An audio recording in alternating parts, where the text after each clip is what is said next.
പരമദിവ്യകാരുണ്യത്തിന് നേരവും ആരാധനയും സ്തുതിയും പുകഴ്ചയും ഉണ്ടായിരിക്കട്ടെ. പരിശുദ്ധ പരമദിവ്യകാരുണ്യത്തിന് നേരവും ആരാധനയും സ്തുതിയും പുകഴ്ചയും ഉണ്ടായിരിക്കട്ടെ. പരിശുദ്ധ പരമദിവ്യകാരുണ്യത്തിന് നേരവും ആരാധനയും സ്തുതിയും പുകഴ്ചയും ഉണ്ടായിരിക്കട്ടെ. പ്രിസ്ലാ, എല്ലാവരും ദയവായിട്ടിരിക്കുക, ഉള്ളതുപോലെയൊക്കെ ഇരിക്കുക.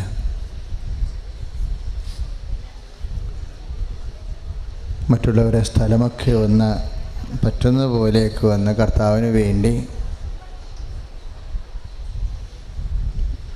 സഹകരിച്ച്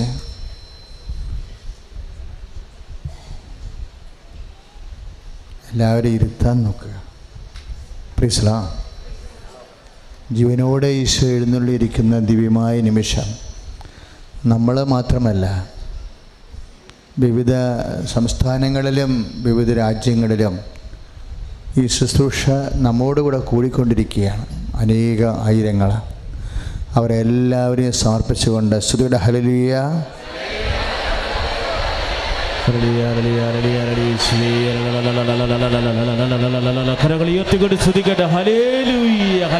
കർത്താവേ, ഇപ്പോൾ വിദൂരങ്ങളിലായിരുന്നു പ്രാർത്ഥിക്കുന്നവരുടെ നിയോഗങ്ങൾ സമർപ്പിക്കുന്നു, സങ്കടങ്ങൾ സമർപ്പിക്കുന്നു. ഹല്ലേലൂയ, ഹല്ലേലൂയ, ഹല്ലേലൂയ. പരിശുദ്ധ പരമദിവ്യകാരുണ്യത്തിന് ആരാധനയും സ്തുതിയും പുകഴ്ചയും ഉണ്ടായിരിക്കും. പ്രിയപ്പെട്ടവരെ, നമ്മൾ വളരെ കാതലായ ചില സാക്ഷ്യങ്ങൾ കേട്ടു. അതിലൊരു സാക്ഷ്യം, അവസാനത്തെ സാക്ഷ്യങ്ങൾ, മരണ സർട്ടിഫിക്കറ്റ് എഴുതിയ ഒരു വിഷം കഴിച്ച സഹോദരൻ്റെ മരണത്തെക്കുറിച്ച് പറഞ്ഞ സാക്ഷ്യമാണ്. ആ സാക്ഷ്യം വളരെ നല്ല സാക്ഷ്യമായിരുന്നു. അത് കേട്ടുകൊണ്ടാണ് ഞാൻ ഇങ്ങോട്ട് അകത്തോട്ട് കയറി വരണത്. അപ്പം എൻ്റെ മനസ്സിൽ കുറേ കാര്യങ്ങൾ വേറെ വന്നു. എന്താ കാര്യം എന്നറിയോ? ഞാനിങ്ങോട്ടേക്ക് വരുമ്പോഴൊക്കെ വണ്ടിയിലിരുന്ന് പ്രാർത്ഥിച്ചുകൊണ്ടിരിക്കുക. കാര്യം എന്തെല്ലാം തരത്തിലുള്ള വലിയ പ്രയാസങ്ങളുമായിട്ടാണ് മക്കളെ കർത്താവിൻ്റെ അൾത്താരയിൽ വരുന്നത് അല്ലേ? കടങ്ങൾ ഉള്ളവർ, രോഗപീഠ ഉള്ളവർ, രോഗപീഠയാൽ. ഞാൻ ഇന്ന് രാവിലെ ഒരു ക്യാൻസർ പേഷ്യന് വേണ്ടി പ്രാർത്ഥിക്കുകയായിരുന്നു. അപ്പം നടക്കാനും പറ്റാതെ അയാളെ കസേരയിലാണ് കൊണ്ടുവന്നതെന്ന് തോന്നുന്നത്. അനക്കമില്ല. അപ്പോൾ മറ്റുള്ളവരാണെങ്കിൽ ചിലപ്പോൾ ഇയാൾ പ്രാർത്ഥിച്ചാൽ ശരിയാകുമോ എന്ന് തോന്നും. പക്ഷെ നമുക്കുള്ള ഒരു ഗുണമെന്ന് പറയുന്നത്, നമ്മുടെ പ്രാർത്ഥനയുടെ കൂടെ പരിശുദ്ധ അമ്മയുടെ ശക്തമായ മധ്യസ്ഥമുണ്ട്. അതുകൊണ്ട് നമുക്ക് ധൈര്യമാണ് ആർക്ക് വേണ്ടിയും പ്രാർത്ഥിക്കാൻ, ഏത് അവസ്ഥയിലായിരിക്കുന്നവർക്ക് വേണ്ടിയും പ്രാർത്ഥിക്കാൻ നമുക്ക് ധൈര്യമുണ്ട്. എന്താ കാര്യം? അമ്മമാതാവ് പ്രത്യക്ഷപ്പെട്ട ഈ സ്ഥാനത്ത്, പ്രത്യേകിച്ച് സമയഘടികാരം നെഞ്ചിലേറ്റിയല്ലേ പ്രത്യക്ഷപ്പെടുന്നത്. അപ്പോൾ സങ്കീർണമായ ഒരു അടയാളമായത് കാരണം എല്ലാ ജനതകളും പഠിക്കാൻ, വിശ്വസിക്കാൻ, ഔദ്യോഗിക സഭ അതിൻ്റെ ആന്തരികത പഠിക്കാൻ അമ്മ വലിയ അടയാളങ്ങൾ നൽകുമെന്ന് നമുക്കറിയാം. കാരണം ചെറിയ അടയാളം കൊണ്ടൊന്നും സഭ ഇത് പഠിക്കത്തില്ല. വലിയ അടയാളം കിട്ടിയാൽ മാത്രമേ മരിച്ചവൻ, ഞാൻ പണ്ട് പറയുമായിരുന്നു അമ്മ മിക്കവാറും മരിച്ചവരെ ഉയർപ്പിക്കുമെന്ന്. എന്താ കാര്യം അങ്ങനെ പറയാൻ കാരണം എന്ന് വെച്ച് കഴിഞ്ഞാൽ, മരിച്ചവരെ 1, 2, 3, 4, 5, 6 ഉയർത്തെഴുന്നേക്കാതെ ഈ പ്രത്യക്ഷീകരണം പഠിക്കാൻ പാടാണ്. കാരണം ഇത് സഭയിലില്ലാത്ത ഒരു പ്രത്യക്ഷീകരണമല്ലേ, ക്ലോക്കൊക്കെ വെച്ച് പ്രത്യക്ഷപ്പെടുന്നത്. അപ്പം അത് വളരെ സീരിയസ് ആയിട്ടുള്ള സബ്ജക്റ്റ് ആയത് കാരണം വലിയ അടയാളങ്ങളെ നമ്മൾ പ്രതീക്ഷിക്കുന്നുണ്ട്. പക്ഷേ വലിയ അടയാളങ്ങൾ സ്വീകരിക്കാൻ വേണ്ടി മാത്രം നിങ്ങളും അതനുസരിച്ച് പ്രാർത്ഥിച്ച് വളരണം. കാര്യം അമ്മ പ്രത്യക്ഷപ്പെടുന്നതിന് മുമ്പ് കൃപാസനത്തിൽ തുടങ്ങിയ പ്രാർത്ഥന അഖണ്ഡ ജപമാലയാണ്. അഖണ്ഡ ജപമാല എന്ന് പറയുന്നത് എല്ലാ പള്ളികളിലുമൊക്കെ ഉണ്ട്. 53 മണി ജപമാല ആവർത്തിച്ച് ചൊല്ലണമല്ല കൃപാസനത്തിനത്. കൃപാസനത്തിൽ അഖണ്ഡ ജപമാല ഒറ്റ സ്ഥിതിന് 20 ജപമാലയാണ്. ഇരിക്കണ ഇരിപ്പിൽ 20 ജപമാല ചൊല്ലും. 10 സ്വർഗസ്ഥനായ പിതാവിന് 10 നന്മ നിറഞ്ഞ മറിയത്തിന് പകരം 50 നന്മ നിറഞ്ഞ മറിയം ചൊല്ലും. Price the Lord. പണ്ടൊക്കെ ഞങ്ങൾ പഠിക്കണ കാലത്ത് പറയും ഇത് എന്തൊരു ആവർത്തന വിരസത പ്രാർത്ഥനയാണ്, എപ്പോഴും നന്മ നിറഞ്ഞ് പറയുമേ നന്മ നിറഞ്ഞ് പറയുക സ്വസ്തി എന്ന്. അതൊക്കെ കേട്ടാണ് ഞങ്ങൾ പഠിച്ചു വന്നത്. അപ്പോൾ എപ്പോഴും നന്മ നിറഞ്ഞ് പറയും 10 നന്മ നിറഞ്ഞ് പറയും ചൊല്ലുമ്പോൾ അതിന് വിരസതയാണ്, മൊണോട്ടണിയാണെന്നൊക്കെ പറഞ്ഞുകൊണ്ട് ആണ് പഠിച്ചുകൊണ്ട് വന്നത്. പഠിച്ചു വന്ന് അച്ഛനായി ഫീൽഡിൽ ഇറങ്ങിയപ്പോൾ അമ്മ പറഞ്ഞ് ആ 10 ml ചേഞ്ച് വരുത്താൻ പോകുന്നുണ്ട്. അപ്പോൾ ഞാനോടത്തത് കുറക്കാനായിരിക്കും. അമ്മ പറഞ്ഞ് അത് കൂട്ടാനാണെന്ന് പറഞ്ഞു. ഇവിടെയാണ് ഈ കരണക്കൊന്തൊക്കെ പരാജയപ്പെട്ടു പോണത്. എന്താ പ്രശ്നം വെച്ച് കഴിഞ്ഞാൽ അത് പിന്നെയും നമ്മുടെ ഒരു പ്രാർത്ഥനയുടെയും വിശ്വാസത്തിൻ്റെയും സമയങ്ങളെ കുറച്ച് ലളിതവൽക്കരിക്കണതാണ്. കർത്താവിൻ്റെ പീഡാസഹനങ്ങളെ ഓർത്തല്ലേ അത് പ്രാർത്ഥിക്കണം. ആ ഒറ്റ വിഷയമല്ലേ ഓർക്കുന്നുള്ളൂ. ആ ഒറ്റ വിഷയങ്ങളെ അതിൽ ഓർക്കുന്നുള്ളൂ. സമ്പൂർണ്ണ കൊന്തയിലെ പീഡാസഹനങ്ങൾ മാത്രമല്ല ഓർക്കണത്, മംഗളവാർത്ത ഓർക്കും. മംഗളവാർത്ത മനുഷ്യാവതാരം തൊട്ട് കർത്താവിൻ്റെ പരസ്യജീവിതവും കുർബാനയും കഴിഞ്ഞ് കർത്താവിൻ്റെ തിരുമരണവും ഉയർത്തെഴുന്നേൽപ്പും വീണ്ടും വരവും വരെ ഉയർത്താണ് സമ്പൂർണ്ണ ജപമാല എന്ന് പറയുന്നത്. ഒരു ജപമാലയിൽ മാറ്റങ്ങൾ വരുമ്പോൾ അത് ചേഞ്ച് ഫോർ പോസിറ്റീവ്. ചേഞ്ച് വരുമ്പോൾ അത് പിന്നെയും 8ാം ക്ലാസ്സുകാരനെ കൊണ്ടൊന്ന് 6ാം ക്ലാസ്സിൽ ഇരുത്തിക്കണം ചെയ്യേണ്ടത്. 8ാം ക്ലാസ്സുകാരനെ 10ാം ക്ലാസ്സിൽ ഇരുത്തണം. പ്രാർത്ഥിക്കുന്ന വിശ്വാസിയെ ഇപ്പം പല ആൾക്കാരും കർണക്കൊന്ത നൽകി ചൊല്ലിയിട്ട് ഏതാണ്ട് വലിയ ആനക്കാരും ചെയ്തു എന്നും പറഞ്ഞുകൊണ്ട് ദൈവത്തിനെ പറ്റിക്കുന്നുണ്ട്. അത് ചെല്ലേണ്ടെന്നല്ല അച്ഛൻ പറയണത്. അത് കൊന്തയെ സബ്സ്റ്റിറ്റ്യൂട്ട് ചെയ്യരുത്, ജപമാലയ്ക്ക് പകരമാക്കരുത്. അത് ജപമാലക്ക് പകരമല്ല.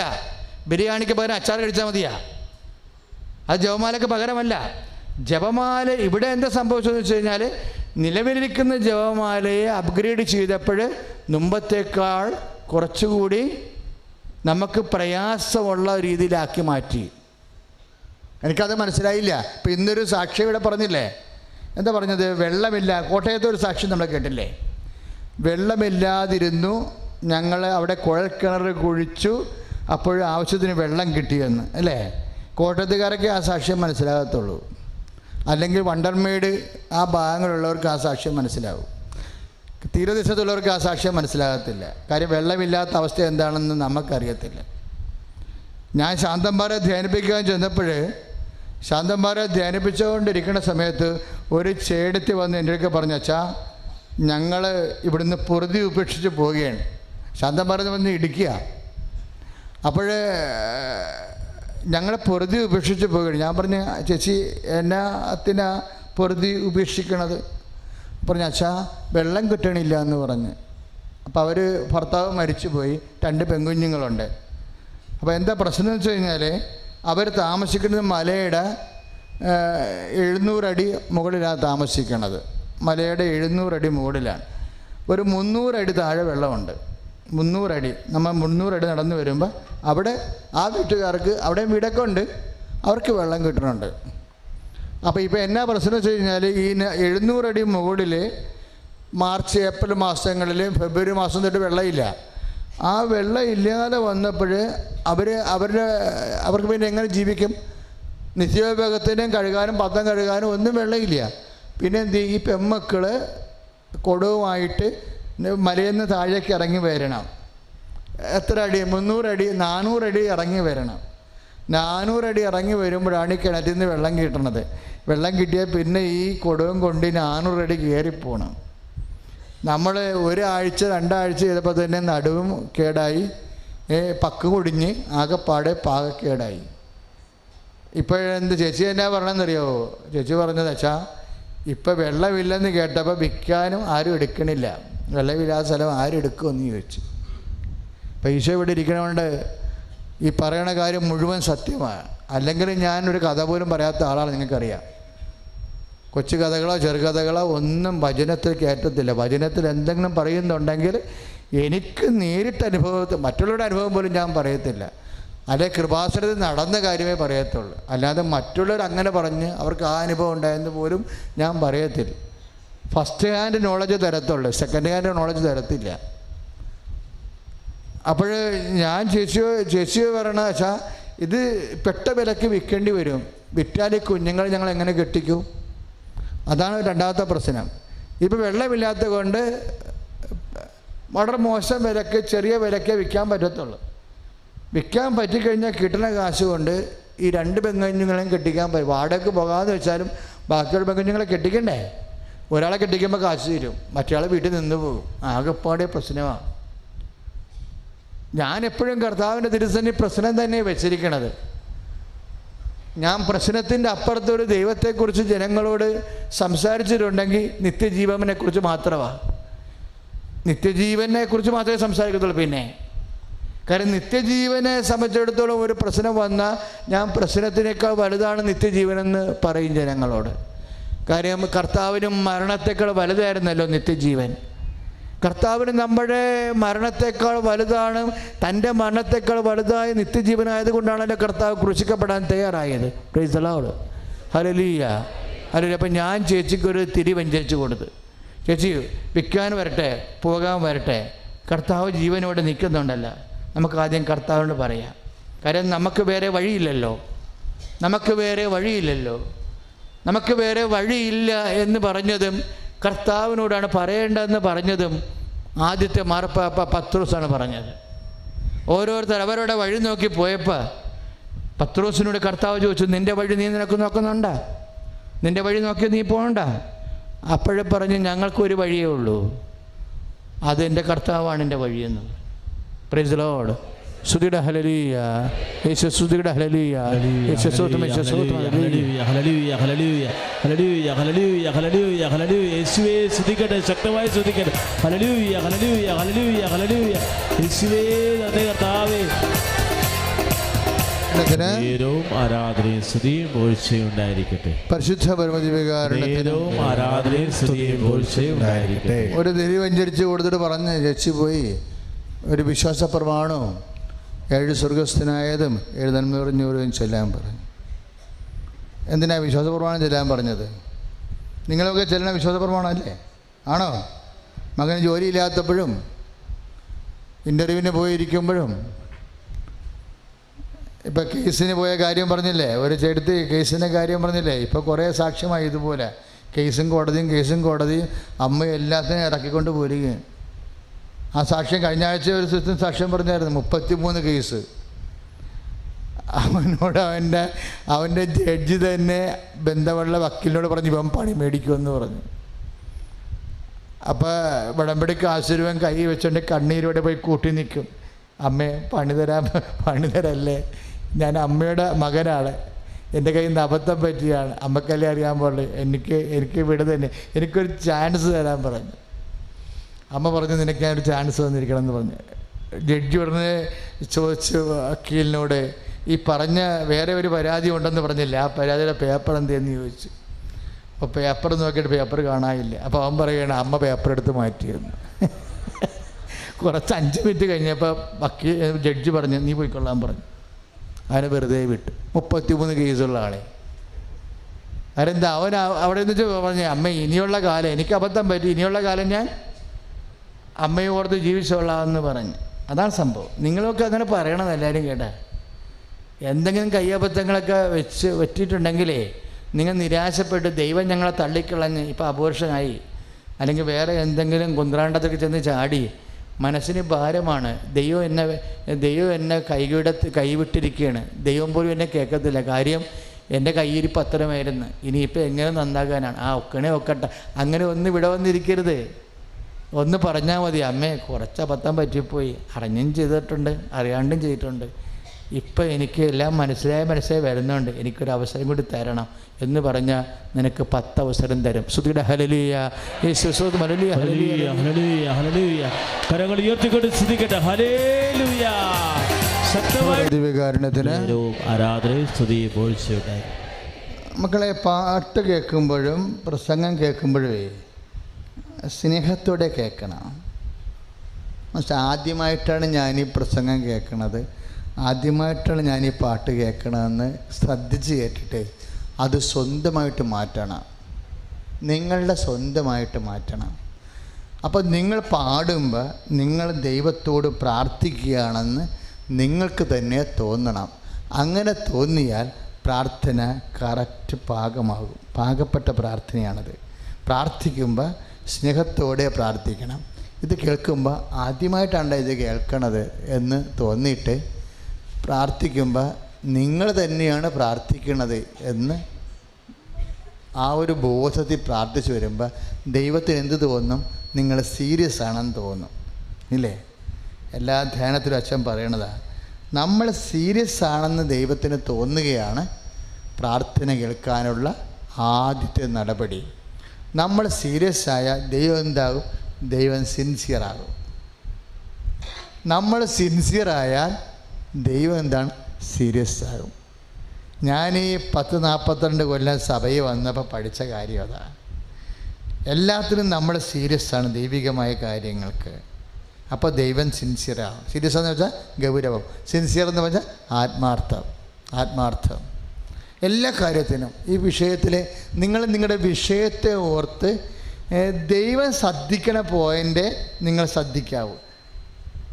മനുഷ്യൻ ശ്രദ്ധിക്കണ പോയിൻ്റ് ശ്രദ്ധിക്കുമ്പോഴാണ് പ്രാർത്ഥന പമ്മണത്. പറഞ്ഞ മനസ്സിലായ? ദൈവം ശ്രദ്ധിക്കണ പോയിൻ്റുണ്ട്, അതാണ് നമ്മൾ ശ്രദ്ധിക്കേണ്ടത്. പക്ഷെ നിർഭാഗ്യവശാൽ നമ്മൾ ശ്രദ്ധിക്കണത് മനുഷ്യന്മാർ ശ്രദ്ധിക്കണ കാര്യമാണ് നമ്മൾ ശ്രദ്ധിക്കണത്. എന്താണ് അച്ഛൻ? ഇപ്പം നിങ്ങൾക്ക് മനസ്സിലായാലും നിങ്ങൾക്ക് മനസ്സിലായി. പക്ഷേ എന്താണ് ഉദ്ദേശം എന്നറിയാവോ? പ്രാർത്ഥനയെക്കുറിച്ച് ഈശോ പറയുമ്പോൾ എന്നാ പറയണത്? ദൈവത്തെ ഭയപ്പെടാത്ത, മനുഷ്യനെ മാനിക്കാത്ത ഒരു ന്യായാധിപനുണ്ടായിരുന്ന രാജാവ് സന്തതി. ലൂക്കായുടെ സുവിശേഷം 18-ാം അധ്യായം 1 മുതലുള്ള വചനങ്ങളാണ്. ദൈവത്തെ ഭയപ്പെടാത്ത എന്ന് പറഞ്ഞ്, ദൈവത്തെ ഭയപ്പെടാത്ത, മനുഷ്യനെ മാനിക്കാത്ത ഒരു ന്യായാധിപനുണ്ടായിരുന്നു. അപ്പം എന്ത് ചെയ്യും? ദിവസം ഒരു സാധു വിധവയാണ്, പിന്നെ ആരാണ്? സാധുവുമാണ്. ദിവസവും ഒരു സാധു വിധവ വന്ന് യജമാനെ എനിക്ക് നീതി നടത്തി തരണമേന്ന് അവനോട് അപേക്ഷിക്കുക പതിവായിരുന്നു. എന്താണ്? അയാളുടെ വീട് ചിലപ്പോൾ എല്ലാവരും കൈകാരി കാണും. തിരക്കാനും ചോദിക്കാനും പറയാനും അന്വേഷിക്കാനും ആരില്ലല്ലോ. അപ്പോൾ ഇയാളെന്താ പറയണത്? ഇയാൾ തന്നെത്താൻ ചിന്തിച്ച് ഞാൻ ദൈവത്തെ ഭയപ്പെടുന്നില്ല, പിന്നെ എന്താണ്? മനുഷ്യനെ മാനിക്കുന്നില്ല. എങ്കിലും ഇവരെന്നെ ശല്യപ്പെടുത്തിക്കൊണ്ടിരിക്കുന്ന കാരണം ഞാൻ അവർക്ക് നീതി നിറവേറ്റി കൊടുക്കും. എപ്പോഴും ശല്യപ്പെടുത്തുക. അപ്പോൾ ഈശോ ചോദിക്കുകയാണ്, ഇത്രയും പറഞ്ഞിട്ട് നീതിരഹിതനായ ന്യായാധിപൻ പറയുന്ന ശ്രദ്ധിക്കുവൻ. അങ്ങനെയെങ്കിൽ രാവും പകലും തന്നെ വിളിച്ചപേക്ഷിക്കുന്ന തൻ്റെ പ്രിയപ്പെട്ടവർക്ക് വേണ്ടി ദൈവം നീതി നടത്താതിരിക്കുമോ? അതിന് കാലവിളംബം വരുത്തുമോ? Praise the Lord. അപ്പോൾ കാലവിളംബം വരുത്തുമോ എന്ന് ചോദിച്ചാൽ അതിൻ്റെ അർത്ഥം എന്താണ്? വരുത്തുമെന്നോ വരുത്തത്തില്ലെന്നാ? അങ്ങനെയെങ്കിൽ രാവും പകലും തന്നെ വിളിച്ചപേക്ഷിക്കുന്നവർക്ക് ദൈവം നീതി നടത്തി കൊടുക്കാതിരിക്കുമോ എന്ന് ചോദിച്ചാൽ, നീതി നടത്തി കൊടുക്കാതിരിക്കുമോ എന്ന് ചോദിച്ചാൽ അതിൻ്റെ അർത്ഥം എന്താണ്? നീതി നടത്തി കൊടുക്കും. അതിന് കാലവിളംബം വരുത്തുമോ എന്ന് ചോദിച്ചാൽ അർത്ഥം എന്താണ്? എന്താ? താമസം വരുത്തുമെന്ന് വരുത്തത്തില്ലെന്നോ? വരുത്തത്തില്ലെന്ന്. അപ്പോൾ ദൈവത്തിൻ്റെ പോളിസിയാണ്. നമ്മൾ ഇട്ട് നടത്തുന്ന പരിപാടിയൊന്നുമില്ല, സർക്കാർ പ്രോഗ്രാമൊന്നുമില്ല. ദൈവത്തിൻ്റെ പോളിസി എന്താ? കാലവിളംബം വരുത്താത്തതാണ്. കാലവിളംബം വരുത്താത്തതാണ് ദൈവത്തിൻ്റെ പോളിസി. അത് കൃത്യമായി കർത്താവ് പറയുന്നുണ്ട്. അമ്മയുടെ പ്രാർത്ഥനയ്ക്കും പെട്ടെന്ന് കൺകറൻസ് കിട്ടാൻ കാര്യം എന്താ? സമയമായില്ല എന്ന് പറഞ്ഞാലും അതിൻ്റെ പ്രൊവിഷൻസ് ഉണ്ടാകുന്ന നോക്കുകയല്ലേ. സമയമായില്ല എന്നല്ലേ കാനായിലെ കല്യാണത്തിൽ അമ്മയോട് പറയണത്. എന്നാലും സമയമായില്ല എന്ന് പറഞ്ഞാലും സഹായിക്കാനുള്ള പ്രൊവിഷൻസ് ഉണ്ടോ എന്ന് ദൈവം നോക്കും. അപ്പം ദൈവത്തിൻ്റെ നയപരമായ രീതിയിൽ കാലവിളംബം വരുത്താത്തതാണ് ദൈവത്തിൻ്റെ രീതികൾ. അപ്പം ദൈവത്തിൻ്റെ കാലവിളംബം വരുത്താത്ത രീതികളിൽ ആണ് അമ്മ പ്രാർത്ഥന വെച്ചിരിക്കുന്നത്. അതുകൊണ്ട് എന്ത് ചെയ്തു? അമ്മ പ്രാർത്ഥന വെച്ചപ്പോൾ ആ പ്രാർത്ഥന ഈശോ ഏറ്റെടുത്തു. Price the Lord. ഹല്ലേലൂയ. ആ പ്രാർത്ഥിക്കുന്ന വ്യക്തികൾ എപ്പോഴും ചിന്തിക്കണം, കാലവിളംബം വരുത്തത്തില്ലെന്ന്. ഇപ്പം ഞാൻ ആ ചേച്ചിയുടെ കാര്യം പറഞ്ഞില്ലേ, ചേച്ചി തിരി കൊണ്ടുപോകും, കർത്താവ് ഇതിൻ്റെ സമാധാനം കാണും. കാര്യം എല്ലാത്തിനും കർത്താവിൻ്റെ കയ്യിൽ സമാധാനമുണ്ട്. എപ്പോഴും നമ്മൾ മനസ്സിലാക്കണം, നിങ്ങൾക്കൊക്കെ ചിലപ്പോഴെങ്കിലും ചിലരൊക്കെ ഉണ്ടാകുന്ന കുഴപ്പമില്ല. ഇത് ദൈവത്തോട് പറയാമോ? ചെറിയ ദൈവത്തെ നമ്മൾ ചെറിയ കാര്യങ്ങളുടെ തമ്പുരാനാക്കും, എന്നിട്ട് ചെറുത രീതിയിൽ ചിന്തിക്കും. അതാണ് കുഴപ്പം. ചെറിയ കാര്യങ്ങളിൽ ഒരു ചേട്ടൻ എന്നോട് പറഞ്ഞു, അച്ഛാ കോതമംഗലം വൈക്കത്തൊരു 400 ഏക്കറുണ്ട്, വേണമെങ്കിൽ കേസ് പറഞ്ഞാൽ കിട്ടും, കുറച്ച് കാശ് കൊടുത്താൽ മതി. അച്ഛൻ മേടിച്ച അച്ഛന് ഈ സാംസ്കാരിക യൂണിവേഴ്സിറ്റി നടത്താമെന്ന് പറഞ്ഞു. ഞാൻ പറഞ്ഞു വയസ്സിപ്പോൾ 59 വരുന്നുണ്ട്, ഇനിയിപ്പോൾ യൂണിവേഴ്സിറ്റിക്ക് പോകാൻ ആദ്യം കൃപാസനത്തിൽ സങ്കടത്തോടെ വരുന്ന ആൾക്കാരുടെ കാര്യങ്ങളൊന്ന് കേട്ട് തീരട്ടെ. ഞാൻ അതിൻ്റെ പുറകെ പോയി കഴിഞ്ഞാൽ കർത്താവിന് ഇഷ്ടമല്ല എന്നുണ്ടെങ്കിൽ, സംഭവം സത്യമാണെങ്കിലും കർത്താവിൻ്റെ ഇഷ്ടമല്ല എന്നുണ്ടെങ്കിൽ കർത്താവ് കൃപ പിൻവലിക്കും. ചില കാര്യങ്ങൾ സത്യമാകാം, പക്ഷെ ദൈവത്തിൻ്റെ ഇഷ്ടമായിരിക്കത്തില്ല. മനസ്സിലായില്ലേ? അങ്ങനെയാണ് വിവേചിക്കുന്നത്. ഇപ്പം നീ കാനഡയിൽ പോകുക എന്നുള്ളത് സത്യമാകാം, ചിലപ്പോൾ ദൈവത്തിൻ്റെ ഇഷ്ടമായിരിക്കത്തില്ല. മനസ്സിലായില്ലേ? അപ്പം നിനക്ക് നീ പറയുന്ന ഈ ജോലി തന്നെ കിട്ടണത് ചിലപ്പോൾ സത്യമാകാം. കാര്യം നിൻ്റെ കൂട്ടുകാരത്തിൽ കിട്ടി, നിൻ്റെ ക്ലാസ്മേറ്റിന് കിട്ടി, പക്ഷേ നിനക്കത് വേണമെന്നുള്ളത് അതൊരു സത്യമാണ്. ചിലപ്പോൾ അതുകൊണ്ട് നിന്നെക്കൊണ്ട് അപ്പം എല്ലാവർക്കും എല്ലാം നല്ലതാണ്, എല്ലാവർക്കുമല്ല എന്ന് പറഞ്ഞൊരു വചനമുണ്ട്. പ്രഭാഷകനാണ് 37:28 അല്ല, എല്ലാം നല്ലതാണ് എല്ലാവർക്കുമല്ലെന്ന്. Price the Lord. അപ്പം നിൻ്റെ അനിയത്തിക്ക് ചിലപ്പോൾ കാനഡ നല്ലതായിരിക്കാം, നിനക്ക് നല്ലതായിരിക്കത്തില്ല. അതാണ് പ്രശ്നം വരുന്നത്. അതുകൊണ്ടാണ് കാലവിളംബം വരണത്. ദൈവത്തിൻ്റെ പദ്ധതിയിൽ കാലവിളംബം നയപരമായിട്ടുള്ള നിലപാടല്ല. കാലവിളംബം നയപരമായിട്ട് നിലപാടല്ലാത്ത കൊണ്ടാണ് കാലവിളംബം ഉണ്ടാകുന്ന കാര്യങ്ങൾക്ക് പോലും സഹായിക്കാനുള്ള സാധ്യത ദൈവം അന്വേഷിക്കുന്നത്. അമ്മയോട് പറഞ്ഞപ്പോൾ സമയമായില്ല എന്ന് പറഞ്ഞപ്പോഴും അപ്പാടെ മനസ്സിലാണ് സമയമെന്ന് പറയുമ്പോഴും ഈശോ അന്വേഷിക്കുകയാണ്, അമ്മയല്ലേ പറഞ്ഞത്, അത് ചെയ്തു കൊടുക്കാനുള്ള വല്ല സാധ്യതയും ഉണ്ടോ? ഉണ്ടായെന്ന് നോക്കിയപ്പോൾ ഒരു പ്രൊവിഷൻ കിട്ടി. എന്താണ്? ദൈവത്തിൻ്റെ നിലപാട്, തൻ്റെ മക്കളുള്ള നിലപാട് കാലവിളംബം ലൂക്ക 18:7 അനുസരിച്ച് കൊണ്ട് കാലവിളംബം വരുത്താത്ത നിലപാടാണ്. അപ്പോൾ ആ പ്രൊവിഷനിൽ വെച്ചുകൊണ്ടാണ് അമ്മയോട് പറയുന്നത് ഭരണികൾ വെള്ളം നിറക്കാൻ പറഞ്ഞത്. ഇങ്ങനെ ഒരു ലുപ്പ് ഹോളുണ്ട്, അതനുസരിച്ച് കൊണ്ട് അമ്മയെ സഹായിക്കാനുള്ള സാധ്യതയുണ്ടെന്ന്. ദൈവം എപ്പോഴും നോക്കണത് എങ്ങനെയെങ്കിലും നമ്മളെ സഹായിക്കാനുള്ള മനസ്സാണ്. അതിലൊക്കെ അമ്മയുടെ കൂടെ ഒരു ഉന്തുകൂടിയാകുമ്പോൾ ഓക്കെ ആവും സംഭവം. എങ്ങനെയെങ്കിലും നമ്മളെ സഹായിക്കരുതെന്നല്ല, എങ്ങനെയെങ്കിലും നമ്മളെ സഹായിക്കാൻ ആണ് ദൈവത്തിൻ്റെ മനസ്സുള്ളത്. അപ്പോൾ അങ്ങനെയുള്ള മനസ്സിൻ്റെ ഇടയ്ക്ക് അമ്മയുടെ ഒരു മധ്യസ്ഥം കൂടി കിട്ടുമ്പോൾ നമ്മുടെ കാര്യത്തിൽ തീരുമാനമാകും. ശ്രുതിയുടെ ഹല്ലേലൂയ, യേശുവേ സ്തോത്രം, ഹല്ലേലൂയ ഹല്ലേലൂയ ഹല്ലേലൂയ ഹല്ലേലൂയ ഹല്ലേലൂയ. പരമദിവ്യകാരുണ്യത്തിന് നേരവും ആരാധനയും സ്തുതിയും പുകഴ്ചയും ഉണ്ടായിരിക്കട്ടെ. പരമദിവ്യകാരുണ്യത്തിന് നേരവും ആരാധനയും സ്തുതിയും പരിശുദ്ധ പരമദിവ്യകാരുണ്യത്തിന് നേരവും ആരാധനയും സ്തുതിയും യേശുവേ സ്തോത്രം, യേശുവേ സ്തോത്രം, യേശുവേ നന്ദി, യേശുവേ നന്ദി, യേശുവേ ആരാധന, യേശുവേ ആരാധന. അപ്പോൾ ചേച്ചി തിരിയും കൊണ്ടുപോയി പ്രാർത്ഥിച്ച്. ചേച്ചിയുടെ പ്രശ്നം എന്താണ്? 700 അടി താഴെയാണ് വെള്ളം, പിന്നെ വെള്ളമുള്ളത് 300 അടി താഴെയാണ്. 400 അടി ഇറങ്ങി വരണം. ഇറങ്ങി വന്നാൽ പോരില്ല, പിന്നെ വെള്ളം കൊണ്ടാണ് കയറേണ്ടത്.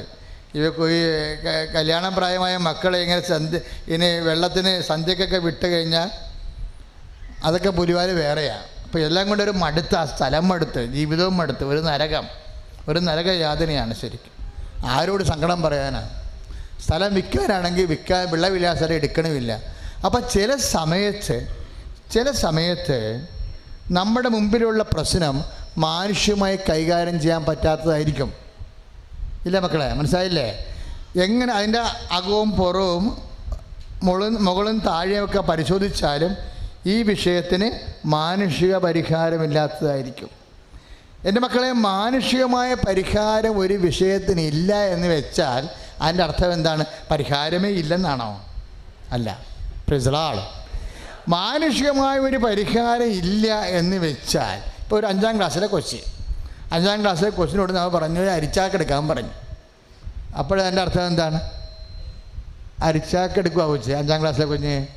അരിക്കാച്ച് ഏറ്റവും കുറഞ്ഞ 75 കിലോ ഉണ്ടല്ലേ, അവനൊരു 10 കിലോ ആണെങ്കിൽ എടുക്കും. അപ്പോൾ 75 കിലോ ഈ 5ാം ക്ലാസ്സിലെ മകനോട് 75 കിലോ എടുക്കാൻ പറഞ്ഞാൽ അതിൻ്റെ അർത്ഥം എന്താണ്? അവൻ തന്നെ എടുക്കണമെന്നാണ് അതിൻ്റെ അർത്ഥം. അതല്ല,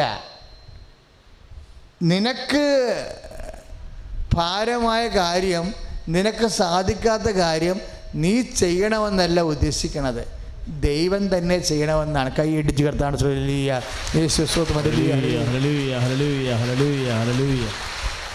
മനസ്സിലായില്ലേ മക്കളെ? അല്ലാതെ ഇപ്പം 5ാം ക്ലാസ്സിലെ ക്വസ്റ്റിനോട് 75 കിലോ എടുക്കാൻ പറഞ്ഞാൽ എടുക്കത്തില്ല. പക്ഷേ CET-യിലോ അല്ലെങ്കിൽ INTUസിലോ BMSലോ ഉള്ള എക്സ്പേർട്ടായിട്ടുള്ള ചുമട്ടുകാട് പറഞ്ഞു കഴിഞ്ഞാൽ അവനെടുത്ത് വളയിട്ടുകൊണ്ട് ചുമകൂടായിട്ട് പോകും. അപ്പം നമുക്ക് ഭാരമുള്ള ഒരു കാര്യം നമ്മളെടുക്കാൻ പറഞ്ഞാൽ നമുക്കത് പൊങ്ങുന്നില്ലെങ്കിൽ നമ്മളെടുക്കാനല്ല അത് ഉദ്ദേശിക്കണത്. പിന്നെ എന്താണ്? ദൈവം എടുക്കാൻ വേണ്ടിയാണ്. നിനക്ക് വേണ്ടി ദൈവം എടുക്കാം. പിന്നെ നിൻ്റെ ചുമതല എന്താണ്? ദൈവത്തെ കൊണ്ട് എടുപ്പിക്കണം. അതാണ് നിൻ്റെ ചുമതല. അപ്പോൾ ദൈവത്തെ കൊണ്ട് എടുപ്പിക്കാൻ വേണ്ടി നമ്മളോട് പറയും ഇല്ലേ? നമ്മൾ മധ്യസ്ഥ പ്രാർത്ഥന നടത്തും. പിറ്റേ ദിവസം ഞാൻ നോക്കിയപ്പോൾ ചേച്ചി ചിരിച്ചോണ്ട് ഓടി ഇങ്ങനെ കയ്യൊക്കെ പൊക്കിക്കൊണ്ട് മലയിറങ്ങി എന്നെ കാണാം. ഞാൻ 9 മണിക്കാണ് കൺവെൻഷൻ തുടങ്ങേണ്ടത്. അപ്പോൾ ഞങ്ങൾ പ്രൈസ് വർഷിപ്പിന് കയറിയപ്പോൾ ഇങ്ങനെ കയ്യൊക്കെ കാണിച്ചുകൊണ്ട് മലയിടിയുമായിരുന്നു ചേച്ചി ഇറങ്ങി വരികയാണ്. അക്കാലങ്ങളിൽ കുറേ ധ്യാനം ഞാൻ ഇടുക്കി ചെയ്തായിരുന്നു. പുളിയമ്മല ചെയ്ത്, അതുപോലെ തന്നെ ശാന്തംപാറ, മയിലാടുംപാറ, അവിടെ കുറേ ധ്യാനം ചെയ്ത്. പിന്നെ അവിടെ ചെയ്തത് കരുണ ഹോസ്പിറ്റലിൽ ചെയ്ത്, ഈ ഒരൊറ്റ ധ്യാനത്തിലാണ് എല്ലാം ചെയ്തത്. അപ്പോൾ ചേച്ചി ഇങ്ങനെ അടിവരുമാറി ഇങ്ങനെ ഇറങ്ങി വരികയാണ്. അപ്പോൾ എനിക്ക് ഒന്നും മനസ്സിലായില്ല. ഞാൻ സ്റ്റേജിൽ നിൽക്കുകയല്ലേ. അടുത്ത് വന്നപ്പോൾ എനിക്ക് മനസ്സിലായി ഈ ചേച്ചിനല്ലേ ഇന്നലെ കണ്ടത്.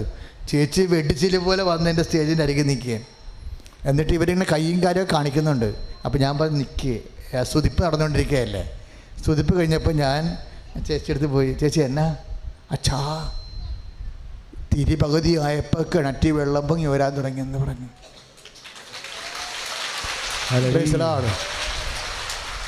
ഞാൻ സത്യം പറഞ്ഞ പ്രതിമയായിപ്പോയി. കാര്യം ഇങ്ങനെ ഒരു പരിഹാരം എനിക്കറിയത്തില്ല. കർത്താവ് ഏതെങ്കിലും രീതി എൻ്റെ മനസ്സിലുണ്ട്. അപ്പോഴും ആരെങ്കിലും വന്ന് ഒന്നുകിൽ മഴ പെയ്യണം. കാര്യം അവിടെ മഴ പെയ്തിട്ട് അക്കാലങ്ങളിൽ കുറേ നാളായിരുന്നു. ഏലത്തോട്ടത്തിലൊക്കെ ചെന്നിട്ട് ഇലയെല്ലാം മഞ്ഞ നിറമായിരുന്നു. ഏലത്തോട്ടത്തിൽ ചെന്നിട്ട് ഏലമെല്ലാം മഞ്ഞ നിറമായിരുന്നു. ഹെലികോപ്റ്റർ 20,000 രൂപ വെച്ചൊക്കെ അടിച്ചുകൊണ്ടിരിക്കുകയാണ്. മണിക്കൂറിന് 20,000 രൂപ വെച്ച് ഹെലികോപ്റ്റർ വെള്ളം അടിച്ചുകൊണ്ടിരിക്കുക. ഏലത്തോട്ടത്തിൻ്റെ അവസ്ഥ അതായിരുന്നു. അപ്പോൾ അതിൽ നിന്ന് എന്ത് കിട്ടാനാ? കർഷകന്മാരൊക്കെ ഭയങ്കര സങ്കടത്തിലായിരുന്നു. അപ്പോൾ ഞങ്ങൾ ആരാധന നടത്തുമ്പോഴും രാത്രി ഒരു വീട്ടിൽ കുർബാന ഇരിക്കൊണ്ടിരിക്കുകയായിരുന്നു. എപ്പോഴും മധ്യസ്ഥ പ്രാർത്ഥനയ്ക്ക് കുർബാന എനിക്കുള്ളത് കൊണ്ട് ഞാനൊരു വീട്ടിൽ താമസിച്ച് ആരും ആ വീട്ടിൽ ഇല്ലായിരുന്നു. അപ്പോൾ ഞങ്ങൾ ടീം മാത്രം ഇരുന്നുകൊണ്ട് കുർബാന ഇല്ലും. കുർബാന ഇല്ലുമ്പോഴൊക്കെ ഈ ഏലത്തോട്ടങ്ങളും കർഷകരെയും മലയോടും എല്ലാം സമർപ്പിക്കും. അത് അതായത് നമ്മൾ എപ്പോഴും മക്കൾ വിചാരിക്കണം, ജീവിക്കണ ദൈവത്തിലാണ് നമ്മൾ വിശ്വസിക്കുന്നത്. ഞാൻ എപ്പോഴും നിങ്ങൾ പറയണതാണ്, ജീവിക്കണ ദൈവത്തിലാണ്. നമ്മൾ എന്തുകൊണ്ടാണ് ദൈവത്തിലേക്ക് മാറാത്തത്? പത്രോസ് മാറിയില്ലല്ലോ. പത്രോസ് പറഞ്ഞില്ലേ, എടാ ഓരോരുത്തർ ഓരോ വഴി തിരക്കി പോയില്ലേ, നിനക്ക് നിൻ്റെ വഴിക്ക് പോയിക്കൂടെ എന്ന് പറയുമ്പോൾ പത്രോസ് പറഞ്ഞു, എനിക്കൊരു വഴിയേ ഉള്ളൂ, ഞങ്ങൾ ആരുടെ പക്കലേക്ക് പോകും? നിത്യജീവൻ്റെ വഴി, നിത്യജീവൻ നീയാണെന്ന് കൈ അടിച്ച് കർത്താൻ.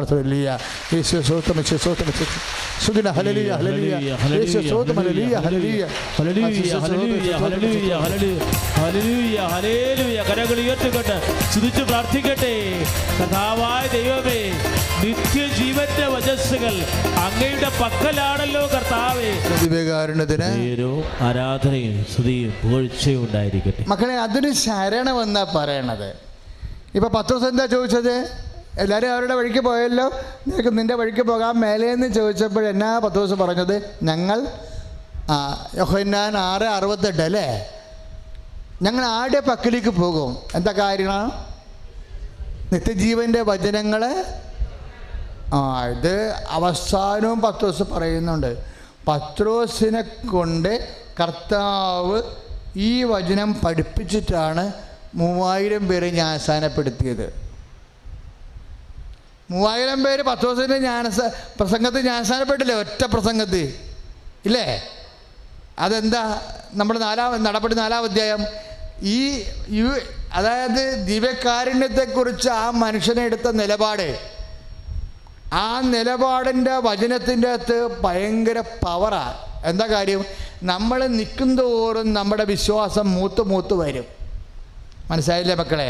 ഓരോരുത്തർ കിട്ടച്ചും പോയി പ്രാർത്ഥനയും മുടക്കി. ഇപ്പം നിൻ്റെ വീട്ടിൽ തന്നെ നിൻ്റെ മകൻ പ്രാർത്ഥിക്കണില്ല, അവൻ IELTS മൊഡ്യൂൾസ് കുറഞ്ഞു പോയി എന്ന് പറഞ്ഞുകൊണ്ട് ഇനി എന്നാത്തിനാണ് പ്രാർത്ഥിക്കുക, ഇത് കിട്ടുമെന്ന് പറഞ്ഞുകൊണ്ടിരിക്കുകയായിരുന്നു. ഇപ്പോൾ അതും കിട്ടിയില്ല, അതുകൊണ്ട് പ്രാർത്ഥന അവൻ സ്റ്റോപ്പ് ചെയ്ത്. അവൻ സ്റ്റോപ്പ് ചെയ്യണ മുമ്പ് തന്നെ നിൻ്റെ ഭർത്താവ് സ്റ്റോപ്പ് ചെയ്ത്. ഓരോ ആൾക്കാർ പ്രാർത്ഥന സ്റ്റോപ്പ് ചെയ്യാൻ തോന്നുമ്പോൾ എന്താ സംഭവിക്കണത്? നിൻ്റെ പ്രാർത്ഥനയ്ക്ക് വില കൂടിക്കൊണ്ടിരിക്കുന്നു. കൈയടിച്ച് കർത്താവ് ഹല്ലേലൂയ, യേശു സ്തോത്രം, യേശു സ്തോത്രം, ഹല്ലേലൂയ, ഹല്ലേലൂയ, ഹല്ലേലൂയ, യേശു സ്തോത്രം, ഹല്ലേലൂയ, ഹല്ലേലൂയ, ഹല്ലേലൂയ, ഹല്ലേലൂയ, ഹല്ലേലൂയ. പരമദിവ്യകാരുണ്യത്തിന് ആരാധനയും സ്തുതിയും പുകഴ്ചയും. പരിശുദ്ധ പരമദിവ്യകാരുണ്യത്തിന് ആരാധനയും സ്തുതിയും. പരിശുദ്ധ പരമദിവ്യകാരുണ്യത്തിന് ആരാധനയും സ്തുതിയും. എപ്പോഴും അതായത് ഓരോരുത്തന്മാർ വിശ്വാസത്തിൽ വീണ് വരുമ്പോഴേ എന്താ സംഭവിക്കുന്നത്? അവശേഷിക്കുന്നവൻ്റെ വിശ്വാസത്തിന് മൂല്യം കൂടിക്കൊണ്ടിരിക്കും. മനസ്സിലായ? സത്യം മനസ്സിലായ? വിശ്വാസം അവശേഷിക്കേണ്ടതാണ്. വിശ്വാസം അവശേഷിക്കേണ്ടതാണ്. കാര്യം എന്താ പറയണത്? അങ്ങനെയെങ്കിൽ രാവും പകലും തന്നെ വിളിച്ചപേക്ഷിക്കുന്നവർക്ക് ദൈവം നീതി നടത്തി കൊടുക്കാതിരിക്കുമോ എന്ന് ഈശോ ചോദിച്ചോ. എന്നിട്ട് എന്താ ഈശോ നീതി നടത്തി കൊടുക്കും. പക്ഷേ മനുഷ്യപുത്രൻ വരുമ്പോൾ ഭൂമിയിൽ വിശ്വാസം അവശേഷിക്കുമോ? Price the Lord. മനസ്സിലായില്ലേ?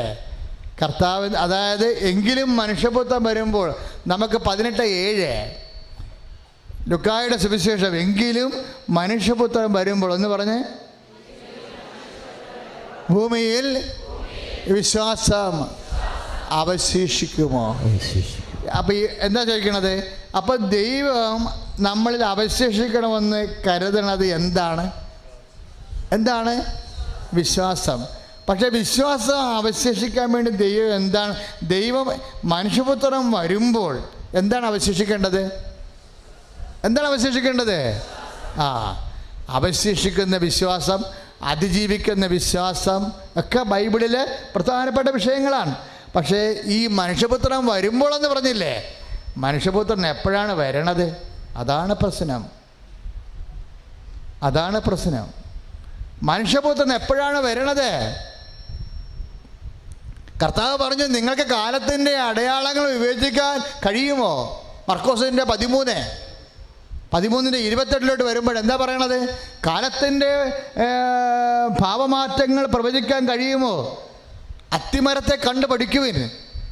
അത്തിമരത്തെ കണ്ട് എന്ത് പഠിക്കാനാണ് പറയണത്? അത്തിമരത്തിൻ്റെ തണ്ടുകൾ ഇളതാകുമ്പോൾ അതിന്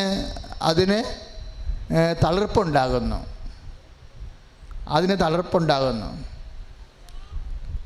എന്ന് പറഞ്ഞിട്ടാണ് ഈശോ പറയണത്. ഈശോ എല്ലാം പോസിറ്റീവായിട്ട് പറയത്തുള്ളേ. അത്തിമരത്തിൻ്റെ ഇല കൊഴിയണ കാര്യം ഈശോ പറഞ്ഞില്ല.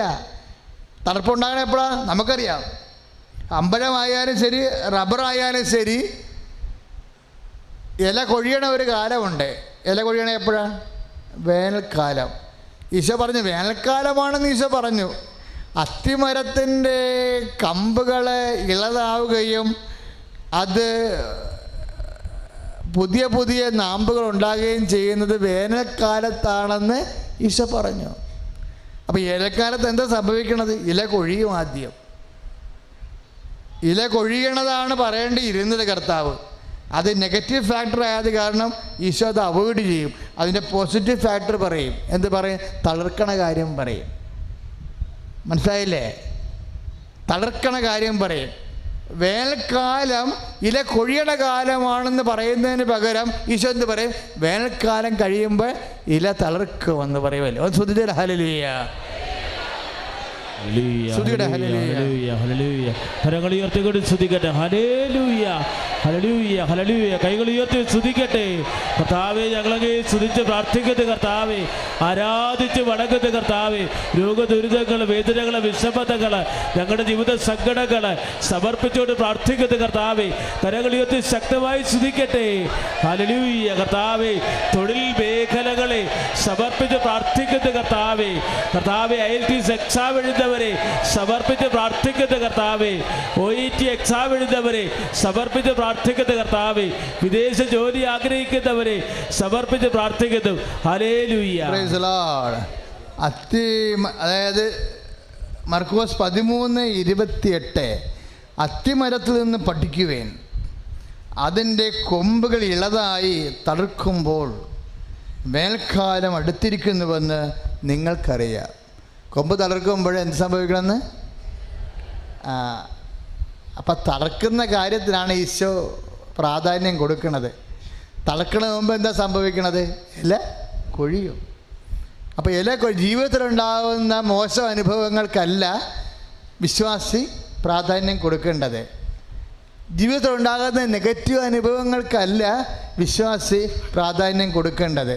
പല ആൾക്കാരും വിശ്വാസം വിട്ടുപോയത് നെഗറ്റീവ് അനുഭവങ്ങൾക്ക് പ്രാധാന്യം കൊടുത്തിട്ടാണ്. വേനൽക്കാലത്ത് ഇല വാടിപ്പോവുകയും കരിഞ്ഞു പോവുകയും അടർന്നു പോവുകയും ചെയ്യും. അതിന് പകരം ഈശോ പറയും, തളർത്ത് വരുന്ന നോക്ക്, ചുമ്മാ പുണ്യായിട്ട് നോക്കല്ലേ, പിന്നീട്ട് നോക്കാൻ പറയും. കൊളോസ്യസിൽ അങ്ങനെ വചനമില്ലേ? ഇല്ലേ? നിങ്ങൾ ഉന്നതങ്ങളിലെ കാര്യങ്ങൾ അന്വേഷിക്കുവിൻ. കൊളോസ്യസ് 3:11 അങ്ങനെ വചനമില്ലേ? നിങ്ങൾ യേശുക്രിസ്തുവിനോട് ഉയർപ്പിക്കപ്പെട്ടെങ്കിൽ എന്ത് ചെയ്യണമെന്നാണ് പറയണത്? ഉന്നതങ്ങളിലെ കാര്യങ്ങൾ അന്വേഷിക്കുവിൻ. അവിടെ എന്താ സംഭവിക്കണത്? ഉന്നതങ്ങൾ എന്താ സംഭവിക്കണത്? കർത്താവ് യേശു ഉയർത്തെഴുന്നേറ്റ് പിതാവിൻ്റെ വലത് ഭാഗത്തിരിക്കുന്നു.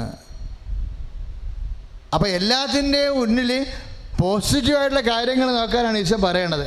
മറ്റേ കാര്യങ്ങൾ തകർച്ച, ഞാൻ ഇത്രയും പഠിച്ചല്ലോ, എൻ്റെ കൂട്ടുകാരെല്ലാം കെട്ടിപ്പോയല്ലോ, എൻ്റെ കല്യാണം കഴിച്ച എൻ്റെ സഹപ്രവർത്തകർക്കെല്ലാം കുഞ്ഞുങ്ങളൊക്കെ ആയല്ലോ, അവർ വീട് വെച്ചല്ലോ, ഇങ്ങനെ അവരെ നോക്കി ഇരിക്കണതിന് പകരം കർത്താവിനെ നോക്കാൻ പറഞ്ഞിരിക്കുകയാണ്. മനസ്സിലായില്ലേ? ഒരിക്കലും നിങ്ങളുടെ ശ്രദ്ധ കളയരുത്. ശ്രദ്ധ ഈശോയിൽ തന്നെ ആയിരിക്കണം. നിങ്ങൾക്ക് ചില സമയത്ത് പറയണത് അവിടെ ഇവിടെ നോക്കും. നിങ്ങൾ മറ്റുള്ളവർക്ക് എന്ത് സംഭവിക്കുന്നു എന്ന് നോക്കും. അവിടെ നിങ്ങളെക്കാൾ മെച്ചമായിട്ട് എന്തെങ്കിലും പറയുമ്പോൾ മനസ്സിടിച്ച് കളയും. അങ്ങനെ മനസ്സിടിക്കരുത്. പത്രോസ് മനസ്സിടിക്കാതെ ഒരു നിന്ന് എല്ലാവരും ഇട്ടച്ചും പോയ സമയത്തും മനസ്സിടിയാതെ ഒറ്റക്ക് നിന്ന മനുഷ്യനാണ്. അങ്ങനെയാണ് കർത്താവ് വചനം പഠിപ്പിച്ചത്. പത്രോസിനോട് ചോദിച്ചു, നിങ്ങൾക്ക് പോകണമെന്നുണ്ടോ? പത്രോസ് എന്ത് പറഞ്ഞു? ഞങ്ങൾ ആരുടെ പക്കലേക്ക് പോകും. അതാണ് യോഹന്നാൻ 6:68. ഞങ്ങൾ ആരുടെ പക്കലേക്ക് പോകും? നിത്യജീവൻ്റെ വചനങ്ങൾ അങ്ങേ പക്കലാണല്ലോ എന്ന് പറഞ്ഞ വചനത്തിന് ഭയങ്കര ഹെവി കലോറിയാണ്. ആ വചനം വീണ്ടും പത്രോസ് അനുഭവത്തിലൂടെ പഠിച്ചിട്ട് പത്രോസ് പിന്നീട് കർത്താവിൻ്റെ സ്വർഗാരോഹണം കഴിയുമ്പോൾ പത്രോസ് പറയും, മറ്റൊരുവൻ രക്ഷയില്ല, ഒരിടത്ത് പോയിട്ടൊരു കാര്യവുമില്ല, ആകാശത്തിനും ഭൂമിക്കും മധ്യേ മനുഷ്യന് രക്ഷ നൽകാൻ the single name is given, the name of Jesus Christ എന്ന് പറയും. എന്താണ്? കർത്താവിന് നാമമേ നൽകപ്പെട്ടിട്ടുള്ളൂ. നടപടി 4:12 പറയണത് യോഹന്നാൻ 6:68 അനുഭവത്തിൽ നിന്നാണ് പത്രോസ് പറയണത്. അത് കേട്ടപ്പോൾ മനസ്സിലായ ജനങ്ങൾക്ക് മറ്റൊരുവൻ രക്ഷയില്ലെന്ന് പറഞ്ഞപ്പോൾ അവർ യേശുക്രിസ്തു നാമത്തിൽ രക്ഷിക്കപ്പെട്ട് ജ്ഞാനസ്നാനം സ്വീകരിച്ച് കൈ അടിച്ച് കർത്താവ് ഹല്ലേലൂയ ഹല്ലേലൂയ ഹല്ലേലൂയ ഹല്ലേലൂയ. കരങ്ങൾ ഉയർത്തിക്കൊണ്ട് സ്തുതിക്കട്ടെ. ഹല്ലേലൂയ ഹല്ലേലൂയ ഹല്ലേലൂയ. അതുപോലെ തന്നെ ഇക്കാര്യങ്ങൾ സംഭവിക്കുന്നത് കാണുമ്പോൾ അവൻ സമീപത്ത് വാതിക്കൽ എത്തിയിരിക്കുന്നുവെന്ന് ഗ്രഹിച്ചു കൊള്ളുക. Price the Lord. അത് മർക്കോസിൻ്റെ സുവിശേഷം 13:29. അതായത് അത്തിമരം ഇല കൊഴിയുമ്പോൾ, വേനൽക്കാലം വന്ന് കഴിയുമ്പോൾ, അതുപോലെ തന്നെ ഇക്കാര്യങ്ങൾ സംഭവിച്ചത് കാണുമ്പോൾ അവൻ സമീപത്ത് വാതിക്കൽ എത്തിയിരിക്കുന്നുവെന്ന് ഗ്രഹിച്ചു കൊള്ളുക. മനസ്സിലായ മക്കളെ? എന്തിനാണ് ഇപ്പോൾ ഈശോ ഇത് പറയണത്? നേരത്തെ ഒരു വചനം പറഞ്ഞില്ലായിരുന്നോ? എന്താ പറഞ്ഞത്? 18:7 പറഞ്ഞില്ലേ? ലുക്കായുടെ സുവിശേഷത്തിൽ പറഞ്ഞില്ലേ? എന്താ പറയണത്? അങ്ങനെയെങ്കിൽ രാവും പകലും തന്നെ വിളിച്ച് അപേക്ഷിക്കുന്നവർക്ക് ദൈവം നീതി നടത്തി കൊടുക്കാതിരിക്കുമോ?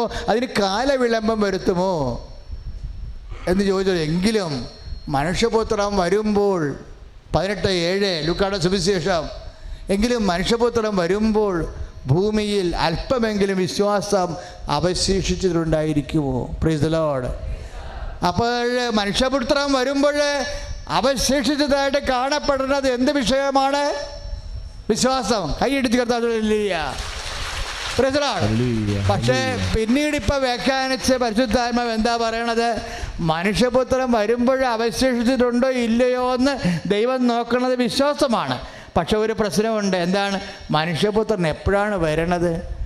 വേനൽക്കാലം കഴിഞ്ഞേ വരത്തുള്ളൂ. പിടികിട്ടിയ മനസ്സിലായില്ലേ? അത് വളരെ ജ്ഞാനവരത്തോടെ. ഇപ്പം എപ്പോഴാണ് ഇപ്പോൾ മർക്കോസ് 13:29 എന്താ പറയണത്? അതുപോലെ തന്നെ ഇക്കാര്യങ്ങൾ സംഭവിക്കുന്ന കാണുമ്പോൾ ഏത് കാര്യങ്ങളാണ്? അത്തിവൃക്ഷത്തിൻ്റെ ഇല അടർന്നു പോകുന്നതും വേനൽക്കാലം ഉള്ള തണലിൽ നഷ്ടപ്പെടുന്നത് കാണുമ്പോൾ ഓർക്കുക, അവൻ പടിവാതിക്കൽ നിൽക്കുന്നുവെന്ന്. പ്രൈസ് ദി ലോർഡ്, ഹല്ലേലൂയ. അവൻ കൈവിട്ടെന്ന് നോക്കാനല്ല പറഞ്ഞിരിക്കണത്. നിന്റെ അത്തിവൃക്ഷങ്ങളുടെ തണലുകൾ നഷ്ടപ്പെടുമ്പോൾ, നിന്റെ തണലുകൾ നഷ്ടപ്പെടുമ്പോൾ, പണ്ട് ഞാൻ എൻ്റെ സ്വന്തം ഇടവക ഇരുന്നിട്ടുണ്ട്. എൻ്റെ സ്വന്തം ഇടവക പള്ളിത്തോട്. അപ്പോൾ അവിടെ പോകാൻ കുറച്ച് പ്രശ്നമായിരുന്നു. കാര്യം കർത്താവ് തന്നെ പറഞ്ഞിട്ടുണ്ട്, ഒരു പ്രവാചകനും സ്വന്തം നാട്ടിൽ അംഗീകരിക്കപ്പെടുന്നില്ലെന്ന്. അത് കാരണം ഞാൻ ഒരു ദിവസം 13 കൊന്ത വെച്ച് ചെല്ലി 45 ദിവസം ചെല്ലിയിട്ടാണ് സ്വന്തം ഇടവക പള്ളി ചാർജ് എടുക്കാൻ പോയത്. പക്ഷെ അതിൻ്റെ ഗുണമുണ്ടായി. ഒരു നാട്ടുനടപ്പും രീതികളും ഒക്കെ ഉണ്ടെങ്കിലും പ്രാർത്ഥിച്ച ഏത് വിധിയെയും തിരുത്താൻ പറ്റും. ഞാൻ 10-32 കൊല്ലമായി ഇപ്പോൾ സഭയിൽ വൈദിക ശുശ്രൂഷ ചെയ്യണത്. ഇന്ന് ഞാൻ പറയും, എൻ്റെ ഇടവക ഇരുന്ന സ്വന്തം ഇടവക ജോലി ചെയ്ത ആ 3 കൊല്ലമായിരുന്ന പൗരോഹിത്യത്തിൻ്റെ ഏറ്റവും സുന്ദരമായ കാലം. കാര്യം ജനങ്ങളും അതുപോലെയായിരുന്നു. അടുക്കളയിലെ മേടൽ ആൾക്കാരൊക്കെ, ചുറ്റോട്ടുള്ള ആൾക്കാർ ഞങ്ങളുടെ ഒട്ടുമുറിയിലും ഒക്കെ ആയിരുന്നു താമസിച്ചുകൊണ്ടിരുന്നത്. അവർ തോന്നുമ്പോഴൊക്കെ വരും, ചട്ടിങ്ങളൊക്കെ പൊക്കി നോക്കും, അച്ഛന്മാർക്ക് അറിവുണ്ടാകുന്ന നോക്കും, ഇല്ലെങ്കിൽ കൊണ്ടുവന്ന് വെക്കും. അല്ല തുമ്മുക ചിരിക ചുമക്കുക ചെയ്യണമെങ്കിൽ അപ്പം തന്നെ പോയി വെള്ളമൊക്കെ ചൂടായി കൊണ്ടുവരും. അവിടെ ആവി പിടിപ്പിച്ചിട്ടേ പോകത്തുള്ളൂ. അതുപോലെ ഒരു ഇടവക ഞാൻ പിന്നെ ഒരിക്കലും ഇരുന്നിട്ടില്ല. അപ്പോൾ എന്തെല്ലാമാണ് നമ്മുടെ ഇപ്പം നിങ്ങളിപ്പോൾ കല്യാണം കഴിച്ചൊക്കെ പോകുമ്പോൾ നിങ്ങൾ ഉത്കണ്ഠമായിരിക്കും. അപ്പോൾ നിങ്ങൾ ഓർക്കും, ദൈവമേ അവിടെ നാത്തുമാരുണ്ട്, നാത്തുമാരുടെ പടയാണുള്ളത്. അല്ലെങ്കിൽ ചില പറയും അവിടെ വയസ്സൻ കോളനിയാണ്, എല്ലാ വയസ്സന്മാരാണ് ഉള്ളത്, എല്ലാം എൻ്റെ മകളുടെ നടുവൊടിയുമായിരിക്കും എന്നൊക്കെ പറയത്തില്ലേ? മണ്ടത്തരമാണ്, പിശാസിൻ്റെ ഉപദേശങ്ങളാണ്.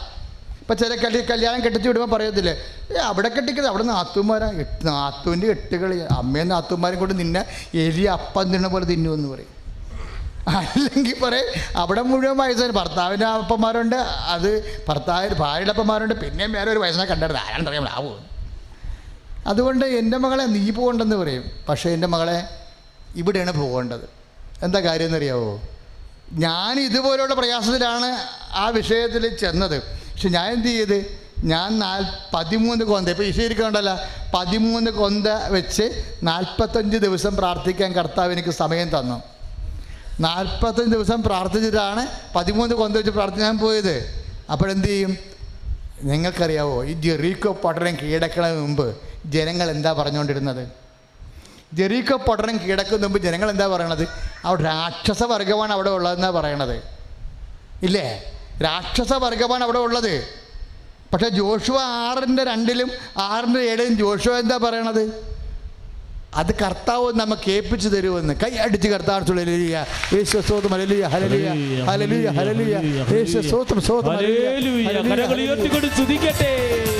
ശക്തമായി സ്തുതിക്കട്ടെ.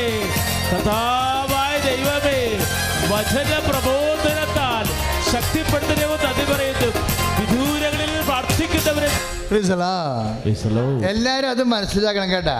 മുമ്പിൽ നമ്മളെ വേദനപ്പെടുത്തുന്ന ഭാരപ്പെടുന്നൊരു വിഷയം ഉണ്ടെങ്കിൽ, അച്ഛൻ മുമ്പ് പറഞ്ഞ പോലെ 5ാം ക്ലാസ്സിലെ കൊച്ചിനോട് 75 കിലോ ചാക്കെടുക്കാൻ പറയത്തില്ല. അതിൻ്റെ അർത്ഥം എന്താണ്? അത് നിനക്കെടുക്കാൻ പറ്റത്തില്ലെന്ന് ദൈവത്തിന് അറിയാം. പിന്നെ എന്താണ്? ദൈവത്തിന് എടുക്കാൻ വേണ്ടിയാണ്. പിന്നെ നമ്മളെന്തിനാ 13 കൊന്ത വെച്ച് 45 ദിവസം ചെല്ലണേ? എന്തിനാണ്? ദൈവത്തിനെ കൊണ്ട് ഇടിപ്പിക്കാനാണ്. മനസ്സിലായില്ലേ? അപ്പോൾ ഒരു വീട്ടിൽ കല്യാണം കഴിച്ച് ചെല്ലുമ്പോഴും ശരി, എവിടെ ട്രാൻസ്ഫറായിട്ട് നീ വേറൊരു ജില്ലയിൽ ജോലിക്ക് ചെല്ലുമ്പോഴാണ് ശരി, എൻ്റെ മകനെ നിൻ്റെ കൈ കർത്താവ് മാത്രം മതി. നീ ആരെയും പേടിക്കരുത്. നീ ഒരു തീരുമാനം ആദ്യം എടുക്കണം. കർത്താവ് ആദ്യമേ പറഞ്ഞു, ഈശോയുടെ മുമ്പിൽ നിന്ന് പറഞ്ഞു, ആരെ പേടിക്കണമെന്ന് ഞാൻ പറഞ്ഞു തരാം. Price the Lord. ആരെ പേടിക്കണമെന്ന് നാട്ടുകാരല്ല പറയേണ്ടത്, ഇല്ലേ? ആരെ പേടിക്കണമെന്ന് കൂട്ടുകാരല്ല പറയേണ്ടത്, ആരെ പേടിക്കണമെന്ന് ആൻറ്റിമാരല്ല പറയേണ്ടത്, ആരെ പേടിക്കണമെന്ന് നേരത്തെ പോയ അനുഭവ സമ്പത്തുള്ളവരെ പറയേണ്ടത്. ആരെ പേടിക്കണമെന്ന് ഞാൻ പറഞ്ഞു തരാമെന്ന്. എന്താ പറയണത്? കൊന്നതിന് ശേഷം നരകത്തിൽ തള്ളിക്കളയാൻ കഴിയുന്നവരെ പേടിക്കുവിൻ. അത് ഞാൻ നിങ്ങളോട് പറയുന്നു, അവനെ മാത്രം പേടിക്കുവിൻ. അത് കർത്താവായ യേശു ക്രിസ്തുവിനെ മാത്രമാണ്. കൈ അടിച്ച് കർത്താവ് ലുക്ക 12:5 നിന്നാണ് ഇപ്പോൾ ആത്മാവ് സംസാരിച്ചത്. എന്താണ് ലുക്ക 12:5? ആരെ പേടിക്കണമെന്ന് ഞാൻ പറഞ്ഞു തരാം. പറഞ്ഞേ. കൊന്നതിന് ശേഷം നരകത്തിലെ തള്ളിക്കളയാൻ കഴിയുന്നവനെ ഭയപ്പെടുവേൻ. അപ്പൊ ദൈവത്തെ മാത്രം പേടിച്ചാൽ മതി അല്ലേ? ആരാണ് ആരെ പേടിക്കണമെന്ന് പറഞ്ഞു തരേണ്ടത്? നാത്തൂന്മാരാണോ, ആൻറ്റിയാണോ, അമ്മായിയമ്മയാണോ, മരുമകളാണോ, അയൽവാസികളാണോ, പാർട്ടിക്കാരാണോ, സഹപ്രവർത്തകരാണോ, യൂണിയൻകാരാണോ? ആരാണ് നമ്മളോട് പേടിക്കേണ്ടത്? ആരെയാണെന്ന് പറഞ്ഞു തരേണ്ടത്? യേശു മാത്രം. യേശു മാത്രം. ശ്രുതിയുടെ ഹല്ലേലൂയ. യേശു സ്തോത്രം. ഹല്ലേലൂയ, ഹല്ലേലൂയ, ഹല്ലേലൂയ, ഹല്ലേലൂയ, ഹല്ലേലൂയ, ഹല്ലേലൂയ, ഹല്ലേലൂയ. അപ്പോഴതുകൊണ്ട് യേശുവിനെ മാത്രം പേടിച്ചാൽ മതിയെങ്കിൽ നമ്മൾ ഫ്രീ ആയി. ഇപ്പം നമ്മളെല്ലാവരെയും പേടിക്കണം കൊണ്ടല്ലേ പ്രശ്നം. തകിട് പേടിക്കുന്നു, മന്ത്രവാദം പേടിക്കുന്നു, കൂടോത്രം പേടിക്കുന്നു, ആഭിചാരം പേടിക്കുന്നു, കോഴിത്തല, ഒന്നും വേണ്ട. ഇത്രയും വലിയ വചനങ്ങളെല്ലാം കേട്ടതിന് ശേഷം നാളെ നിങ്ങൾ വീട്ടിൽ ചെല്ലുമ്പോൾ എവിടെയെങ്കിലും ഒന്ന് കിളച്ച് മടത്ത് കിടക്കണത് പൊക്കി നോക്കിയപ്പോൾ 2 കുമ്പളങ്ങായ ഇത്തിരി മഞ്ഞളും ഒരു കോഴിത്തലയുമാണെങ്കിൽ അപ്പം ഐസി അടിച്ചു പോവും. എന്താ പിന്നെ സമ്പർക്കം കയറും. അടിവയറ്റിൽ നിന്ന് ഇങ്ങനെ കത്തി മേലായിട്ട് വന്ന് കണ്ണും കാണാൻ പോലെ ചത്തോണ്ടിരിക്കും. എന്താ? ഇത്രയുള്ള വിശ്വാസം. ഒരു കോഴിത്തല കാണുമ്പോൾ അവശേഷിക്കാത്ത വിശ്വാസം. ഒരു കോഴിത്തല കാണുമ്പോഴേ, അല്ലെങ്കിൽ ഒരു കുമ്പളങ്ങായെ മഞ്ഞൾ പുരട്ടിയത് കാണുമ്പോൾ അവശേഷിക്കാത്ത വിശ്വാസം. കർത്താവ് വിശ്വാസം നോക്കുക. കാര്യം എന്താ? വിശ്വാസം അവശേഷിച്ചിട്ടുണ്ടായിരിക്കുമോ എന്ന് ചോദിക്കാൻ കാര്യം എന്താണ്? അവശേഷിക്കുന്ന വിശ്വാസമാണ് കർത്താവ്. ഈ ചെമ്മീനൊക്കെ പൊളിക്കുന്ന തൊഴിലാളികളില്ലേ, അതിന് മീറ്റ് എണ്ണുമ്പോഴേ അതിൻ്റെ തലയും വാലും കളയും ഇല്ലേ? പൊളിച്ചു വന്നിട്ട് മീറ്റാണ് കൗണ്ട് ചെയ്യണത്. അവശേഷിക്കണത് എന്താണെന്ന് അവശേഷിക്കണത് വിശ്വാസം. അപ്പം ഇങ്ങനെ പല പല വിഷയങ്ങൾ വരുമ്പോഴേ അവസാനം അവശേഷിക്കുന്ന വിശ്വാസം എന്താണ്? എൻ്റെ കർത്താവിലാണ് എൻ്റെ വിശ്വാസം. അവൻ പറഞ്ഞിട്ടുണ്ട് ആരെയും ഭയപ്പെടേണ്ടെന്ന്. ഇപ്പം മലപ്പുറത്തൊക്കെ ഇപ്പം മത്സ്യത്തൊഴിലാളി സഹോദരങ്ങളുടെ കൂട്ടായ്മയായിരുന്നു പണ്ടിത്. ഇപ്പോഴും ആണ് അവർക്ക് തന്നെ പ്രാധാന്യം. കാര്യം അവിടെ പ്രാർത്ഥന പ്രത്യേകമുണ്ട് ഇതിൻ്റെ അകത്ത്. കാര്യം കൃപാസനത്തിൻ്റെ ആദ്യം മുതൽ ദൈവം തന്ന ഒരു ശുശ്രൂഷയാണത്. അത് നമുക്ക് കർത്താവിൻ്റെ അനുവാദമില്ലാതെ കുറക്കാനോ കൂട്ടാനോ ഒന്നും പറ്റത്തില്ല. ഇപ്പം ചില മത്സ്യത്തൊഴിലാളി സഹോദരൻ പറയും, അച്ഛാ ഞങ്ങളുടെ വള്ളവും മലയൊക്കെ ഞങ്ങൾ മലപ്പുറത്തായിരുന്നു പണി ചെയ്തത്. അവിടെ കടലിൽ കൂടുതലും കെട്ടി മീൻ പിടിക്കുന്ന സ്ഥലമാണ്. അപ്പോൾ അവിടുത്തെ ആൾക്കാരൊക്കെ അവിടുത്തെ ചിലർ പറയും ഞങ്ങളുടെ വള്ളം അവിടുത്തെ വള്ളത്തിന് മുട്ടിയെന്ന് പറയും. ചിലർ പറയും അവിടുത്തെ പണി ചെയ്തതിന് ശേഷം പിന്നെ കടലിൽ മുഴുവനും മാക്രിയാണ് പിടിക്കണമെന്ന് പറയും. അവിടെ പോയി കോരിയതിന് ശേഷം കൂടുതൽ കടലിൽ പോയി കോരിയതിന് ശേഷം ഞങ്ങളുടെ വള്ളത്തെ മുഴുവനും കടമാക്രിയാണ് പിടിക്കണമെന്ന് പറയണം. ഇപ്പോൾ പത്രം വായിച്ചപ്പോൾ കേട്ട് കടമാക്രിക്കും വിലയായെന്ന്. സുനാമി വന്നപ്പോൾ കെട്ടിയെടുത്ത് വന്ന് വല മുഴുവൻ തിന്നത് കടമാക്രിയാണ്. ഇപ്പം കടമാക്രി മാത്രം പിടിക്കാൻ വേണ്ടി വള്ളക്കാർ ഇറക്കാൻ തുടങ്ങി. അപ്പോഴേ ഒരു കാര്യം മാറണ മാറ്റമേ. അപ്പോൾ ഇന്നലെ നമ്മൾ കുരിശാണെന്ന് കണ്ടത് ഇന്നിപ്പോൾ കൃപയായി മാറി.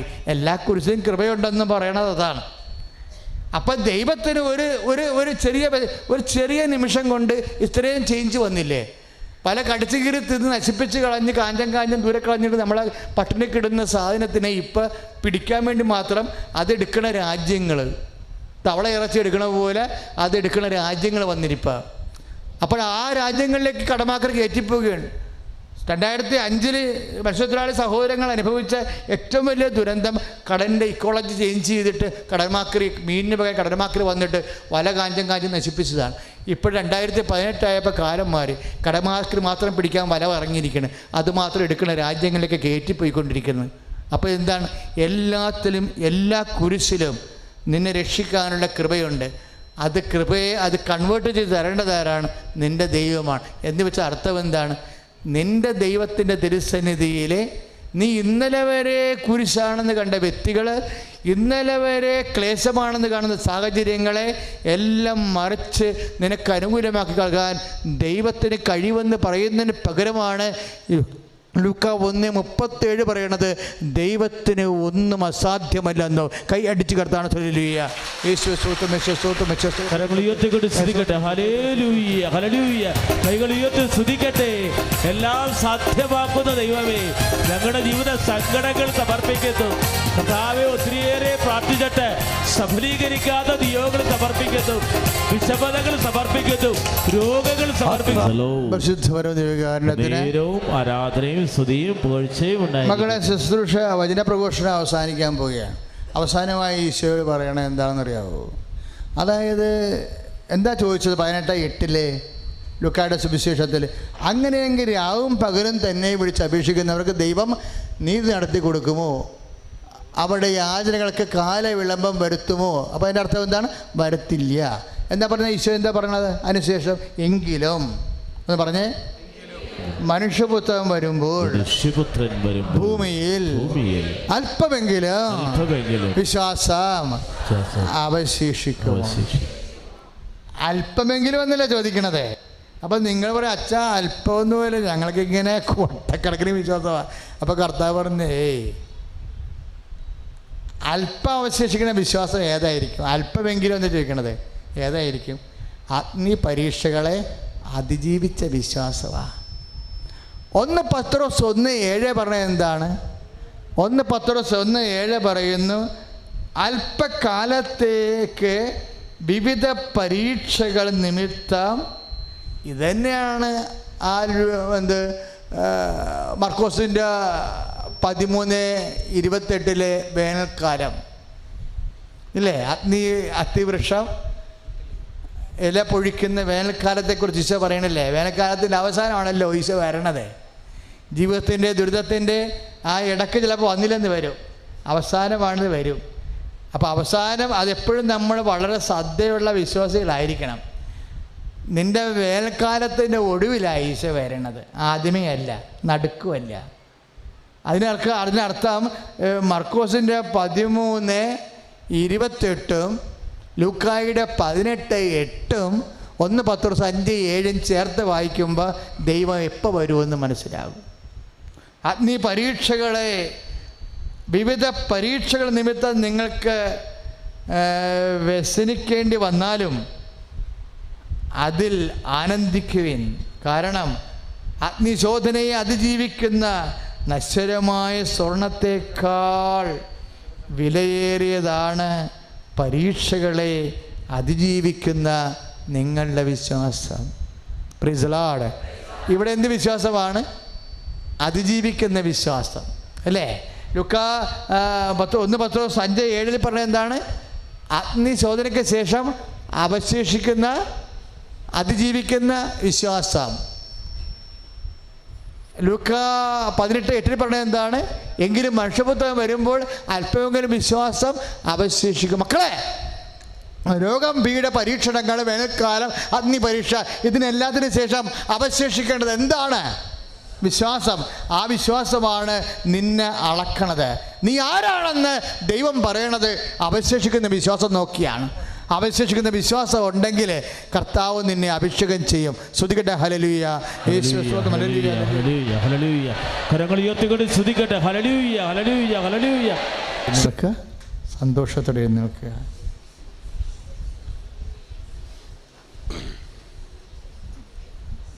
സുവിശേഷ വേല നടക്കുമ്പോൾ മക്കൾ ചെറിയൊരു കുഞ്ഞു പുസ്തകം കയ്യിൽ സൂക്ഷിക്കണം.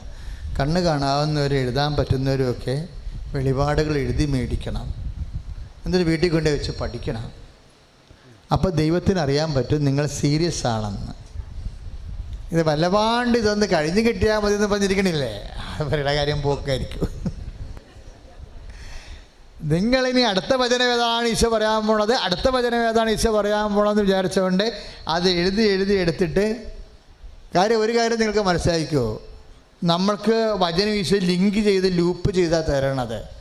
ദൈവം ഒരു കാര്യം നമ്മൾ സംസാരിക്കാൻ ഉദ്ദേശിക്കുന്നുണ്ടെങ്കിൽ അച്ഛനിവിടെ വന്ന് നിൽക്കുമ്പോൾ ഓരോ ഭാഗങ്ങൾ വെളിപ്പെടുത്തിയിട്ട് ഇതിനെ ലിങ്ക് ചെയ്യും. ലിങ്ക് ചെയ്യുമ്പോൾ ഞാൻ പോലും മനസ്സിലാക്കണത് ഇങ്ങനെയും ഈ വചനത്തിന് അർത്ഥമുണ്ടല്ലോ. കാര്യം എങ്ങനെയാണ് ദൈവം സംസാരിക്കണത്? ബൈബിൾ വചനങ്ങളും നിൻ്റെ ജീവിതവും തമ്മിൽ കണക്ട് ചെയ്തിട്ടാണ് സമൂഹത്തിലും സഭയിലും വെളിപാടുകൾ, പ്രായോഗിക വെളിപാടുകൾ ഉണ്ടാകണത്. അതാണിപ്പോൾ പറഞ്ഞില്ലേ, അവശേഷിക്കുന്ന വിശ്വാസം. അപ്പം മരിച്ചാലും വിശ്വാസം അവശേഷിക്കണം. നിനക്ക് തീ പിടിച്ച് ആശുപത്രി കിടന്നുവെച്ചും തിരിച്ചു വന്ന് പൊള്ളി പഴുത്ത് ഉണങ്ങി തിരിച്ചു വന്നാലും വിശ്വാസം അവശേഷിക്കണം. കാരണം ഈ അവശേഷിക്കുന്ന വിശ്വാസമാണ് മാർക്കിടാൻ വേണ്ടി എടുക്കുന്നത്. അല്ലാത്ത വിശ്വാസം പച്ച വിശ്വാസം എടുക്കും. വേനൽക്കാലം കഴിയണം, ഉണങ്ങിയ സാധനത്തിനായി വരാം. വേനൽക്കാലം കഴിയണം. അപ്പോൾ ജീവിതത്തിൽ വേനൽക്കാലമോ ഇപ്പം നമ്മൾ പറയുന്ന വേനൽക്കാലം എന്താണത്? മർക്കോസിൻ്റെ 13:28 വേനൽക്കാലം അതന്നെയല്ലേ. 1:10-5-7 അഗ്നിപരീക്ഷ. ഇതിൻ്റെ അവസാന വിഷ വരുമെന്നല്ലേ ലൂക്കാ 18 പറയണത്. അപ്പം അതുകൊണ്ട് എപ്പോഴും അവശേഷിക്കുന്ന വിശ്വാസം എന്ത്? ഇപ്പോൾ ഒരു പരീക്ഷ എഴുതി, നമ്മൾ തോറ്റു, നമ്മുടെ കൂട്ടുകാർ ജയിച്ചു, അപ്പോഴും വിശ്വാസം അവശേഷിക്കണം. പിടിയിട്ടില്ലേ? നീ IELTS എഴുതി, നീ ചിലപ്പോൾ കമ്പനി സ്റ്റഡി നടത്തിയ ആൾക്കാരായിരിക്കും. PSC എഴുതി, ഇവിടെ നമ്മൾ ട്രിവാൻഡ്രം വരെ നീ ബസ്സിലിരുന്ന് നിൻ്റെ കൂട്ടുകാരിയുമായിട്ട് സംസാരിച്ചുകൊണ്ട് പോകുക. അവൾക്കൊരു മണ്ണാങ്കട്ടി അറിയാൻ പാടില്ല. അപ്പോൾ നമുക്ക് സന്തോഷമായി, ദൈവമേ എനിക്ക് ഇത്രയെങ്കിലും അറിയാമല്ലോ, അതുകൊണ്ട് ഞാൻ അവൾക്ക് പറഞ്ഞു കൊടുത്ത്. റിസൾട്ട് വന്നപ്പോൾ അവൾ ജയിച്ച് ഞാൻ തോറ്റു. അപ്പോഴാണ് നമ്മൾ വിശ്വാസം അതിനാലേ പോയി. കാര്യം അവശേഷിപ്പിക്കാതിരിക്കാനാണ് ദൈവം നോക്കണത്. ഈ ഫ്രോഡ്, ഫേക്ക് കേസ് ഒന്നും എല്ലാം നോക്കണത് അഗ്നിയിലൂടെ. അഗ്നി എല്ലാത്തിനെയും ശോധന ചെയ്യുമെന്ന് പറയും. കാര്യം അവർക്ക് നിൻ്റെ കൂട്ടുകാരത്തേക്ക് നിത്യതയില്ല. അവർ ഈശോയെ വിശ്വസിക്കണില്ല, നിത്യതയില്ല. അവർക്ക് ആലപ്പുഴ വരെ പോയാൽ മതി. നിനക്ക് നിത്യതയുണ്ട്, നിനക്ക് അമേരിക്ക വരെ പോകണം. പ്രോസസ്സ് ഒന്നല്ല, ഒരേ പ്രോസസ്സ് അല്ലല്ലോ. അത് നീ മനസ്സിലാക്കണം. നിന്നെ നിത്യത വരെ എത്തിക്കാനും അവശേഷിക്കാനും നിത്യത വരെ നിൽക്കുന്ന വിശ്വാസം ഉണ്ടാക്കാൻ വേണ്ടി അഗ്നി പരീക്ഷ നിൻ്റെ കൂട്ടുകാരത്തേക്കില്ല, പക്ഷെ നിനക്കുണ്ട്. ബുദ്ധിയും ബോധമുള്ളൊരു പരിശുദ്ധാത്മാവുണ്ട്. പരിശുദ്ധാത്മ പറയും, എൻ്റെ മേരിക്കുട്ടി, നീ അവൾക്ക് അഗ്നി പരീക്ഷയില്ല, സാധാരണ PSC പരീക്ഷയുള്ളു, നിനക്ക് അഗ്നി പരീക്ഷയുണ്ട്. കാര്യം അവശേഷിക്കുന്ന വിശ്വാസമാണ് നിനക്ക് കൗണ്ട് ചെയ്യണത്. അത് നിത്യത വരെ എത്തുവാന്ന് കർത്താവ് നോക്കും, ഇല്ലെങ്കിൽ എത്തിക്കാൻ കർത്താവ് ശ്രദ്ധിക്കും. Very simple. കർത്താവ് പറഞ്ഞു, ഒരു അനീതിയും ആരോടും ചെയ്യുന്നില്ല. ഇന്നത് നമ്മൾ പറഞ്ഞ് ഒത്തതല്ലേ, നിൻ്റെ കൂലി വാങ്ങിപ്പോയിക്കൊള്ളുക. Very simple. എപ്പോഴും കുരിശുരൂപത്തിൽ നോക്കണം. ഉയർപ്പ് രൂപത്തിൽ നോക്കിയാൽ കാര്യം ശരിയാകത്തില്ല. അതാണല്ല കുരിശുരൂപത്തിട്ട് നോക്കണം ഇടയ്ക്ക്. എന്താ കാര്യം വെച്ച് കഴിഞ്ഞാൽ, കുരിശിൽ നമുക്കറിയാം നമ്മുടെ ഭാഗത്തുനിന്ന് കുറച്ച് മുടക്കുമുതലുണ്ടെന്ന്. ഉയർപ്പോടെ നോക്കുമ്പോൾ നമുക്കറിയാം ഇതൊക്കെ ഈസിയായിട്ട് ഉയർത്തുന്നതിൻ്റെ. ഈസിയായിട്ട് ഉയർക്കണ മുമ്പ് ഈ കുറച്ച് പ്രശ്നമുണ്ട്. അതൊക്കെ മുമ്പ് ആൾക്കാരെ ഉയർപ്പ് രൂപം മാത്രം കാണിച്ച് പഠിപ്പിച്ചാൽ കുറച്ച് കഴിയുമ്പോൾ എല്ലാം ഈസിയായിട്ട് തോന്നും. കുരിശുരൂപം ആദ്യം കാണിക്കണം, അത് കഴിഞ്ഞിട്ടാണ് ഉയർപ്പ് രൂപം കാണിക്കേണ്ടത്. അല്ലാതെ ആദ്യം ഉയർപ്പ് രൂപം കാണിച്ചാൽ പിന്നെ കുരിശുരൂപം കാണിക്കാൻ സമയം കിട്ടത്തില്ല. എൻ്റെ മക്കൾ എപ്പോഴും ശ്രദ്ധിക്കണം, കർത്താവ് പേയ്മെൻറ്റ് ചോദിക്കും. കാര്യം ഇവിടെ പേയ്മെൻറ്റ് നടത്തിയതാണ്, അവസാനത്തുള്ള രക്തം വരെ ചിലവ് ചെയ്തതാണ്. അപ്പോൾ പേയ്മെൻറ്റ് ചോദിക്കുമ്പോൾ നമ്മളൊരു 10% നമ്മുടെ ഭാഗത്തുനിന്ന് ഒരു ഇൻവെസ്റ്റ്മെൻറ്റ് ഇല്ല എന്നുണ്ടെങ്കിൽ അവശേഷിക്കാൻ ബുദ്ധിമുട്ടാകും. കാര്യം ദൈവം അവശേഷിക്കുന്ന വിശ്വാസം എന്ന് പറയുന്നത് നിത്യത വരെ എത്തുന്ന ഇന്ധനമാണ്.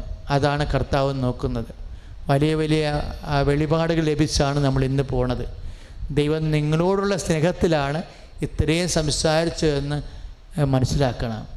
ഏത് പറ്റിയ കിണറിലും ദൈവം വെള്ളം ഉണ്ടാക്കാൻ ഒരു തിരി മതി, അത്രയേ ഉള്ളൂ കാര്യം. അനുഗ്രഹങ്ങളുടെ കാര്യം അത്രമേ ഉള്ളൂ. അതും നിങ്ങൾ കേട്ടു. നിനക്ക് ഭാരം ഉള്ള ചുമട് നിനക്ക് തരണത് നീ എടുക്കാനല്ല, കർത്താവിന് എടുത്ത് നിനക്ക് വേണ്ടി എടുക്കാൻ വേണ്ടിയാണെന്നും പറഞ്ഞു. പിന്നെ നാത്തും പറയണതും ആൻറ്റി പറയണതും നാട്ടുകാർ പറയണതും അല്ല കേട്ട് ഭയപ്പെടേണ്ടത്, കർത്താവിനെയാണ് ഭയപ്പെടേണ്ടതെന്നും പറഞ്ഞു. അങ്ങനെ ജീവിതത്തിൻ്റെ എല്ലാ വഴിവിളക്കുകളും കിട്ടിയാണ് നീ ഇവിടുന്ന് പോണത്. പ്രാർത്ഥിക്കുക, കർത്താവായ ദൈവമേ, കണ്ണീരിൻ്റെ ഈ കാലത്ത് കർത്ത തിരുസന്നിധിയിലേക്ക് എൻ്റെ കുടുംബത്തെ വിളിച്ചതിന് നന്ദി പറയുന്നു. കർത്താവേ, അവശേഷിക്കുന്ന വിശ്വാസത്തിന്റെ അതിജീവിക്കുന്ന വിശ്വാസത്തിന്റെ ആസ്തിയുള്ള ദൈവ പൈതലാകാൻ അഭിഷേകം ചെയ്യണമേ. അമ്മേ, പരിശുദ്ധമ്മേ, ഈ നിമിഷം ദിവ്യകാരുണ്യത്തോട് എൻ്റെ കുടുംബത്തിനു വേണ്ടിയും എനിക്ക് വേണ്ടിയും മധ്യസ്ഥം വഹിക്കണമേ. സ്തുതിക്കട്ടെ. ഹല്ലേലൂയ, ഹല്ലേലൂയ, ഹല്ലേലൂയ, ഹല്ലേലൂയ, ഹല്ലേലൂയ. കർത്താവേ, ഞങ്ങൾ സമർപ്പിച്ച് പ്രാർത്ഥിക്കുന്ന കർത്താവേ, കർത്താവായ ദൈവമേ, അഗ്നിപരീക്ഷകളെ അതിജീവിക്കുന്ന വിശ്വാസം ദൈവ ചൈതന്യം നൽകണമേ. ദൈവവും ആരാധനയും സ്തുതിയും പോഴ്ചയും ഉണ്ടായിരിക്കട്ടെ. മക്കളെ, വിശ്വാസം കൊണ്ട് ദൈവം നമ്മുടെ വിശ്വാസം കൊണ്ടും പ്രാർത്ഥന കൊണ്ടും കർത്താവ് മഹത്വപ്പെട്ട് നിൽക്കുന്ന വലിയ ദൈവികമായ സമയമാണ്. നിങ്ങൾ ആദ്യം എനിക്ക് വേണ്ടി പ്രാർത്ഥിക്കുക. അതിനുശേഷം നമ്മൾ മത്സ്യത്തൊഴിലാളി സഹോദരങ്ങൾക്ക് വേണ്ടി പ്രാർത്ഥിക്കും. അതിനുശേഷം ഇവിടെ വന്നിരിക്കുന്ന നാനാജാതി മത്സർക്കും അനേകം അകലെയെന്ന് വന്നുള്ള മക്കൾക്ക് എല്ലാവർക്കും വേണ്ടി അച്ഛൻ ചേർന്ന് പ്രാർത്ഥിക്കുമ്പോൾ അച്ഛനോട് ചേർന്ന് പ്രാർത്ഥിക്കുക. കർത്താവായ ദൈവമേ, 5 അപ്പവും 2 മീനും കൊണ്ട് 5000 പേരെയും 7 അപ്പവും ഏതാനും മത്സ്യങ്ങളും കൊണ്ട് 4000 പേരെ സംതൃപ്തരാക്കിയ സർവശക്തനും കാരുണ്യവാനുമായ ദൈവമേ, അങ്ങയെ ഞങ്ങൾ ആരാധിക്കുകയും സ്തുതിക്കുകയും അങ്ങേക്ക് നന്ദി പറയുകയും ചെയ്യുന്നു. സ്തുതിക്കട്ടെ. ഹല്ലേലൂയ, ഹല്ലേലൂയ, ഹല്ലേലൂയ, ഹല്ലേലൂയ.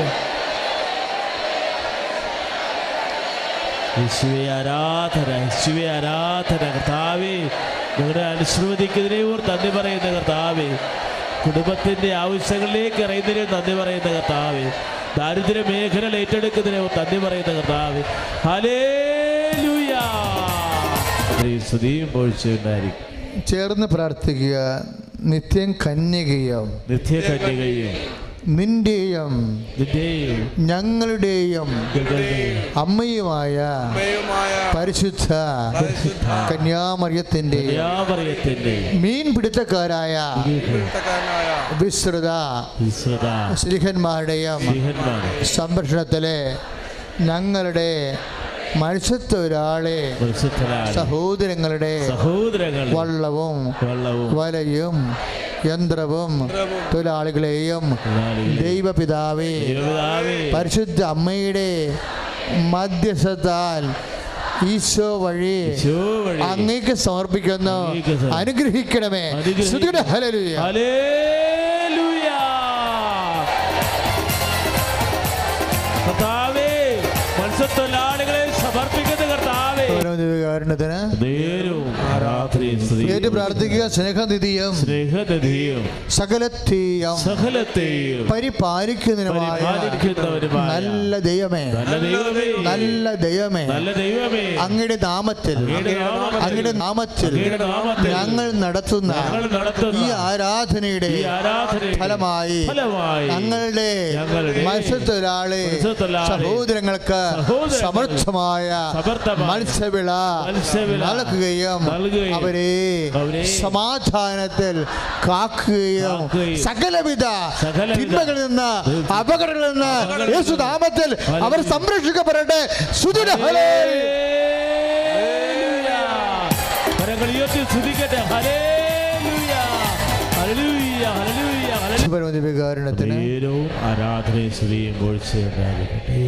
മക്കളെ, ഇനി നമ്മളുടെ വിഷയത്തിലേക്ക് വരാം. ഉടമ്പടി ചെയ്ത മക്കളുണ്ട്, ഉടമ്പടി ചെയ്യാനിരിക്കുന്ന മക്കളുണ്ട്. നിങ്ങളൊന്ന് കേട്ടു നോക്കിക്കേ. സാക്ഷ്യങ്ങൾ കേട്ടില്ല. ജോയിച്ചൻ ബ്രദർ ആ സാക്ഷ്യം ആ ചേച്ചി പറഞ്ഞതിന് ശേഷം ചോദിച്ചു, നിങ്ങൾ ഉടമ്പടി ചെയ്തിരുന്നോ എന്ന് ചോദിച്ചു. അപ്പോൾ പറഞ്ഞു ചെയ്തിരുന്നു. എന്തിനാ ചെയ്തത്? ഭർത്താവിൻ്റെ മദ്യപാനം മാറാൻ. ഭർത്താവിൻ്റെ മദ്യപാനം മാറാൻ വേണ്ടിയാണ് ഉടമ്പടി ചെയ്തത്. ഞാൻ ആ ചോദ്യം വളരെ കുറിക്കൊണ്ട ചോദ്യമാണ്. ഒരു പക്ഷേ ഞാൻ പറയുന്ന ഉടമ്പടി ചെയ്യാതിരുന്നെങ്കിൽ ഡെത്ത് സർട്ടിഫിക്കറ്റ് എഴുതിയ ആൾ എങ്ങനെ തിരിച്ചു വരാനാ? വരത്തില്ല. നിങ്ങൾ വീട്ടിൽ ചെല്ലുമ്പോൾ ഈ കൃപാസനത്തിൽ പരിശുദ്ധ അമ്മ ചെയ്ത ഈ ഉയർത്തെഴുന്നേൽപ്പിനെ കുറിച്ച് നിങ്ങൾ അവരോട് പറയണം. എന്താ കാര്യമെന്നറിയാമോ? ഇത് ദൈവത്തിൻ്റെ പ്രവൃത്തിയാണ്. ദൈവം അവരോടുകൂടെ പ്രവർത്തിക്കുകയും അടയാളങ്ങൾ കൊണ്ട് സ്ഥിരീകരിക്കുകയും ചെയ്തെന്ന് പരിശുദ്ധാമ്മ ഈജിപ്തിൽ വെച്ച് എൻ്റെ വായി കൈയിട്ട് കഴിഞ്ഞപ്പോൾ എടുത്ത മെസ്സേജ്, നാട്ടിൽ വന്നപ്പോൾ എടുത്ത മെസ്സേജാണ്. അപ്പം കിട്ടിയതാണ് യോഹന്നാൻ 16, മത്തായി മർക്കോസ് 16:20. എന്താണ്? ദൈവം അവരോടുകൂടെ പ്രവർത്തിക്കുകയും അടയാളം കൊണ്ട് സ്ഥിരീകരിക്കുകയും ചെയ്യുന്നെന്ന്. ഈ കേൾക്കണ സാക്ഷ്യവും ഉടമ്പടി പ്രാർത്ഥന പോലും അങ്ങനെയാണ്. ദൈവം നമ്മളോട് പ്രവർത്തിക്കണതാണ്. അപ്പം ഞാനോർത്തെ മരണത്തെപ്പോലും മടക്കാൻ പറ്റുമല്ല ഇപ്പം എങ്ങനെയാണെങ്കിൽ, ഇല്ലേ? മരിച്ചുവെന്നും പറഞ്ഞ് എഴുതിയ സാധനം മരണത്തെ മാതാവ് മടക്കി വിട്ടിരിക്കുന്ന. കൈ അടിച്ച് കർത്താവിനെ ശ്രദ്ധിക്കുക. എൻ്റെ മക്കളെ ഇതെന്താ ഇങ്ങനെ പറഞ്ഞതറിയാവോ?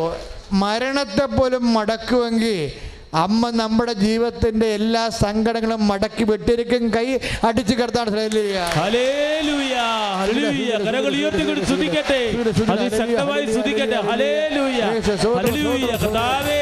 ഞങ്ങളുടെ ജീവിത നിയോഗങ്ങളെ എല്ലാം സമർപ്പിച്ച് സ്തുതിക്കട്ടെ. അമ്മ ഒത്തിരിയേറെ, അമ്മയോട് നമുക്ക് വല്ലാത്ത കണ്ണു നിറഞ്ഞ നന്ദിയുണ്ട്. എന്താണെന്നറിയാവോ? ഒത്തിരിയേറെ ചെറുപ്പക്കാരെ അമ്മ സഹായിക്കുന്നുണ്ട്. അതിൽ ഞങ്ങൾ വളരെയേറെ സന്തോഷമാണ്.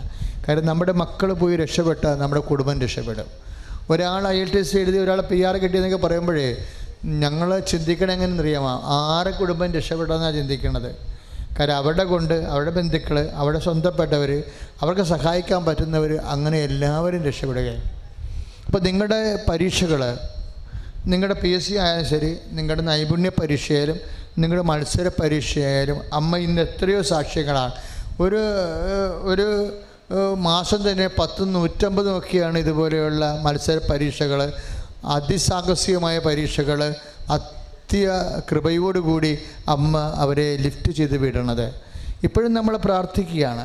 കാര്യം കൃപാസനത്തിൽ കൂടുതലും വരണത് ആരാ? ഇപ്പോൾ ചെറുപ്പക്കാരെ കൂടുതൽ വരണത് മുമ്പത്തേക്കാളും. എന്താ വെച്ചാൽ അവരെത്രയോ പേര് സാക്ഷ്യം പറഞ്ഞിരിക്കുന്നത്. അപ്പം മുമ്പത്തോളം ഇത്രയും ചെറുപ്പക്കാരൻ മുമ്പ് വരത്തില്ലായിരുന്നു. ഉടമ്പടിക്ക് ശേഷമാണ് അമ്മ, എനിക്ക് തോന്നുന്നത് ഒരു പകുതിയോളം ചെറുപ്പക്കാർ മുമ്പത്തേക്കാൾ കൂടിയിട്ടുണ്ട്. അതെല്ലാം വിദ്യാഭ്യാസ മേഖലയിലുള്ളവരും ജോലി അന്വേഷിക്കുന്നവരുമാണ്. അവർക്കെല്ലാം അമ്മ മറുപടി പറയുന്നുണ്ട്. വെടിക്കെട്ട് സാക്ഷ്യങ്ങൾ അവർ പറയുന്നുണ്ട്. അവരിലൂടെ വലിയ വിശ്വാസ വിപ്ലവം നടക്കുകയാണ്. അനേകം മക്കൾ ദൈവത്തെ അറിയാനും അവരുടെ യുവാവ് നിൻ്റെ യൗവനത്തിൽ തന്നെ ദൈവത്തെ അറിയാൻ പറഞ്ഞെങ്കിലും ദൈവം അറിയിച്ച് അവൻ്റെ ജീവിതം നിലനിർത്തിക്കൊണ്ടാണ് ദൈവം അവരെ അറിയിക്കുന്നത്. അതുകൊണ്ട് നമ്മൾ വീണ്ടും നമ്മുടെ കുഞ്ഞുങ്ങൾക്ക് വേണ്ടി പ്രാർത്ഥിക്കണം. പരീക്ഷയിലായിരിക്കുന്ന മക്കൾക്ക് വേണ്ടി പ്രാർത്ഥിക്കുന്നു. പരീക്ഷ പ്രതീക്ഷിക്കുന്നവർക്ക് വേണ്ടി പ്രാർത്ഥിക്കുന്നു. റിസൾട്ട് പ്രതീക്ഷിക്കുന്നവർക്ക് വേണ്ടി പ്രാർത്ഥിക്കുന്നു. റീവാലുവേഷന് കൊടുത്തവർക്ക് വേണ്ടി പ്രാർത്ഥിക്കുന്നു. ഇപ്പം തന്നെ നമ്മുടെ കുഞ്ഞുമക്കൾ 9ാം ക്ലാസ്സുകാരും 8ാം ക്ലാസ്സുകാരും പഠിക്കാത്തവരുണ്ട്. അവർക്കൊണ്ട് വല്ല വേദന അനുഭവിക്കുന്ന മാതാപിതാക്കന്മാരുണ്ട്. അവരെ ഉൾപ്പെടെയും, അതുപോലെ തന്നെ മെറിറ്റിൽ പോകുന്നവരും, അതുപോലെ തന്നെ നൈപുണ്യ പരീക്ഷ ഇരിക്കുന്നവരും എല്ലാവരെയും നമുക്ക് സമർപ്പിക്കാം. ഈ പ്രാർത്ഥനയുടെ നിമിഷങ്ങളെല്ലാം ദൈവം അവരെ സഹായിക്കണമെന്ന് എൻ്റെ മക്കൾ മനസ്സിലായിക്കൊണ്ട് സന്തോഷത്തോടെ മക്കൾക്ക് വേണ്ടി പ്രാർത്ഥിക്കുക.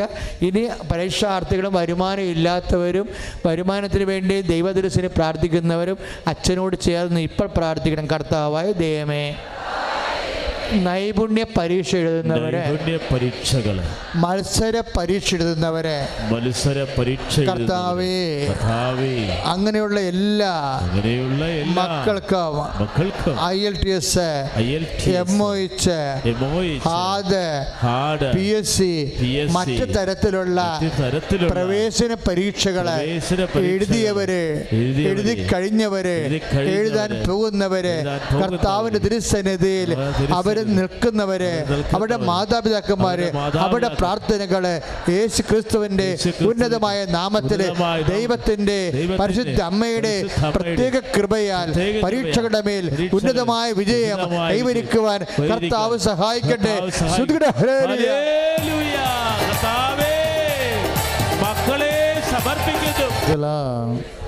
മക്കളെ, അവസാനമായി യാത്രയെ ചെയ്യാൻ പോകുന്നവരെ, അവസാനമായി വിസിറ്റിന് പോയിരിക്കുന്നവർ, അവർക്ക് ഇതുവരെക്കും അവിടെ ജോലിയില്ലാതെ ഇൻ്റർവ്യൂവിന് തോറ്റിട്ട് മടങ്ങേണ്ടി വരുമോ എന്ന് ഓർത്ത് വിഷമിക്കുന്നവർ, മാതാപിതാക്കന്മാരൊക്കെ ഒന്ന് വിളിച്ച് പല സങ്കടങ്ങളും പറഞ്ഞിരിക്കുന്ന മക്കൾ, അതെല്ലാം നിങ്ങളിപ്പോൾ അഭിഷിക്തൻ സംസാരിക്കുമ്പോൾ അമ്മയോട് നേരിട്ട് പറഞ്ഞുകൊള്ളുക. അമ്മ അത് ഈശോയ്ക്ക് വെച്ചോളൂ.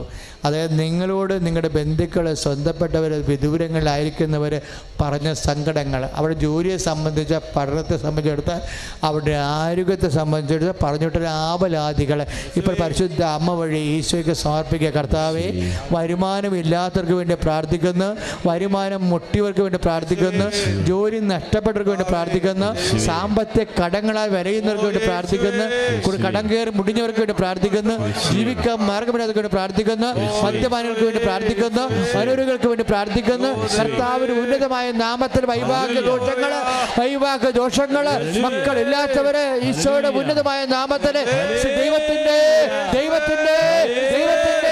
ശക്തി പ്രാപിക്കട്ടെ. നേർച്ച വസ്തു എടുക്കുക.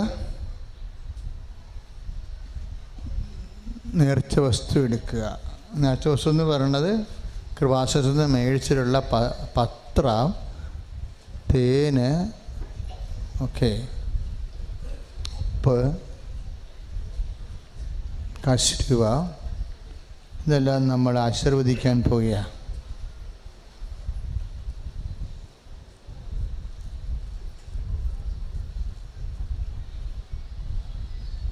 കൃപാസനത്തിൻ്റെ പത്രം നിങ്ങൾക്കറിയാം. ഇപ്പോഴേ ഇവിടെ ഉള്ളൊരവസ്ഥ, ചില ദിവസങ്ങളൊക്കെ 700 പേരാണ് ഉടമ്പടി ചെയ്യണത്. അങ്ങനെ വരുമ്പോൾ